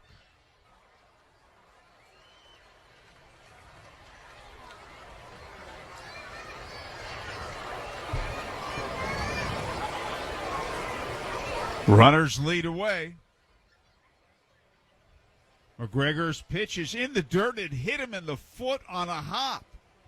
An 0-2 pitch that bounced in front of the plate and was way inside, and it hit Capel, and that loads the bases, and it means that Ivan Herrera will represent the tying run. McGregor has now thrown 28 pitches. Time is called. We're going to have a mound visit from Miguel Perez, and there was action in the bullpen. They just didn't tell us. So I think we're going to have a pitching change now, and understandably so. And it will be the right hitter Eric Hanhold that enters the game. So Eric replaces Travis McGregor. Hanhold, 28 years old, from Bartlett, Tennessee, making his 32nd appearance. He's got a 3.69 ERA, 5 saves in 6 attempts. Across 39 innings, Hanhold has struck out 34 and walked 18. Opponents are hitting .232 against him. You mentioned Hanhold inherits the bases loaded, and Herrera is the tying run. Yes, I said that too. Man. And it shows you what can happen. He's given up 3 hits and a hit batsman, and the hit batsman really hurts you because your potential tying runs on deck, you're ahead in the count 0-2, and he bounced a ball that was way inside, and it hit him on a hop, hit him in the leg. So Hanhold is in a save situation. Ivan Herrera, the batter, 1 for 3 is single. It's amazing. They've been telling us about men warming up in the bullpen all night long, except for now. Yeah. And Miguel Perez did the right thing. He had a pitcher warming up in the bullpen, and he makes the pitching change at the right moment as well.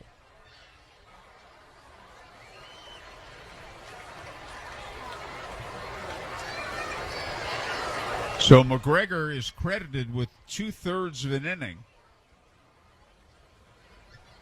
And the 3 base runners are his responsibility.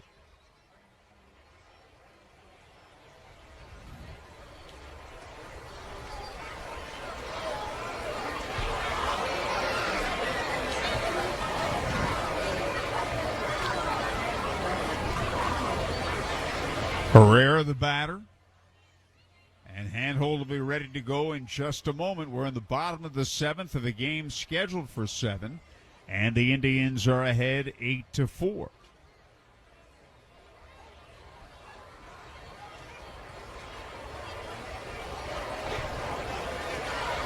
So here comes Herrera, a right-hand batter.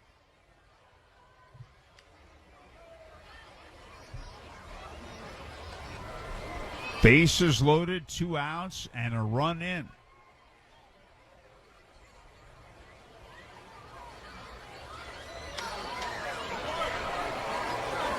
All 3 men lead away. The right-hander stretches and delivers. Low with a fastball, ball 1, 1 ball, no strikes. Indians 8, Memphis 4. Indians an out away from the win.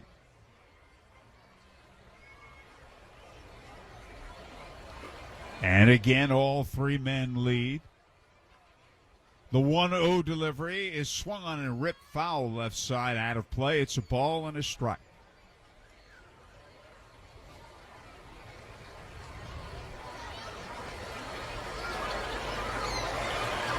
Austin Allen waits on deck.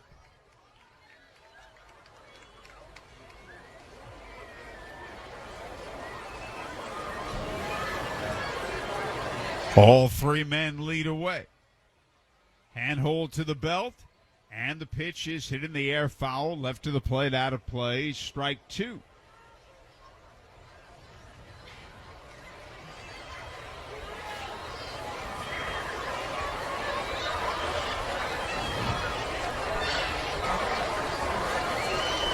And again, Handhold looks in.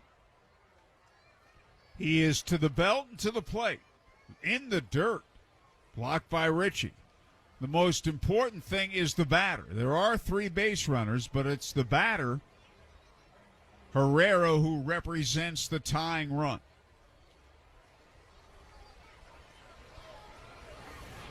Those runners lead.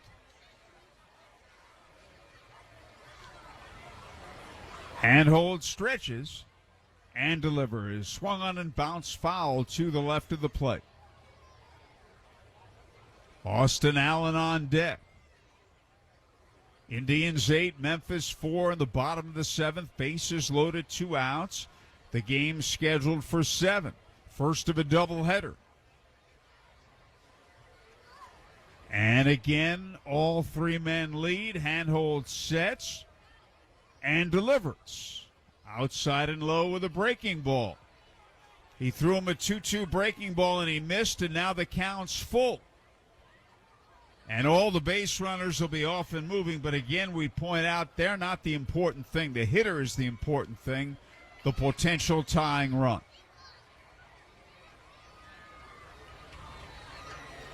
And again, all 3 men lead. Handhold looks in. He stretches, sets, and delivers. Fastball way low, ball 4, and that forces in a run. Herrera draws a bases-loaded walk, and Handhold is having trouble throwing that fastball for strikes. It scores Robertson. It means it's now the Indians 8 and Memphis 5. Bases loaded, 2 outs. Austin Allen, the batter, 1 for 3 is single.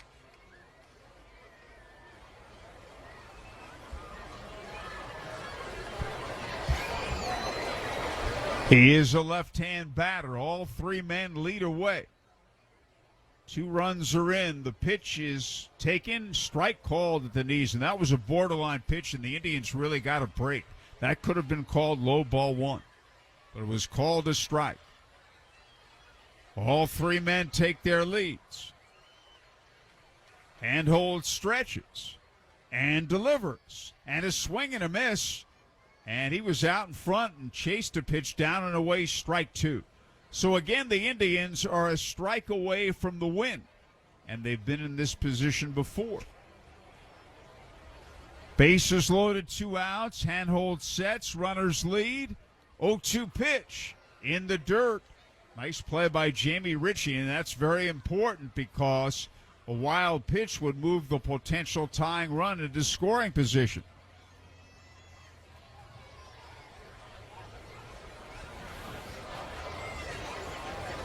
So it's 1 ball, 2 strikes. The runners all lead. And the pitch is fouled at the plate. It holds at 1-2.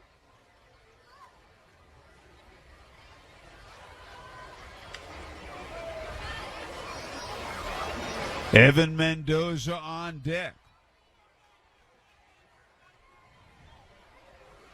All three men lead away. Handhold stretches and delivers. And a swing and a line drive into center field. It's sinking. It's in there for a base hit. Played by Zawinski. The throw comes into second. 2 runs score. And Herrera goes to third. It's now the Indians 8 and Memphis 7. A 2-run single to center for Austin Allen. Scoring Hurst. Or rather, scoring Gomez and scoring Capel. Herrera, who represents the tying run, goes to third. Allen at first, the potential winning run. The batter is Evan Mendoza, 1 for 3, a single. So 3 men were on base when Handhold came into the game, and they have all scored. And we're going to get a mound visit from pitching coach Dan Meyer. And you're also going to get a pinch hitter here. Alec Burleson, the league's leading hitter. One of the best OPSs in the International League as well. He is also the International League leader in RBIs. Will be the pinch hitter. So that is a lefty against the righty Handhold. Wow. So the meeting ends. Burleson, the pinch hitter. Runners at first and third. 4 runs are in. It's now the Indians 8, Memphis 7. There are 2 down in the bottom of the 7th. And the dangerous Burleson stands in. And the pitch is swung on, hit in the air to center field. Coming in quickly is Zawinski to make the catch. And the game is over. The game is over. And the Indianapolis Indians barely hang on, but they do hang on, and they win this game 8-7. Memphis scores 4 in the 7th, but Burleson, the pinch hitter, the league's leading hitter, flies out to center field. Zawinski coming in to make the catch, and that's all. So the Indians win the game 8-7. Indians post-game extra is next on Fox Sports 1260 WNDE. The right care, the right support, the right time. Screen recording.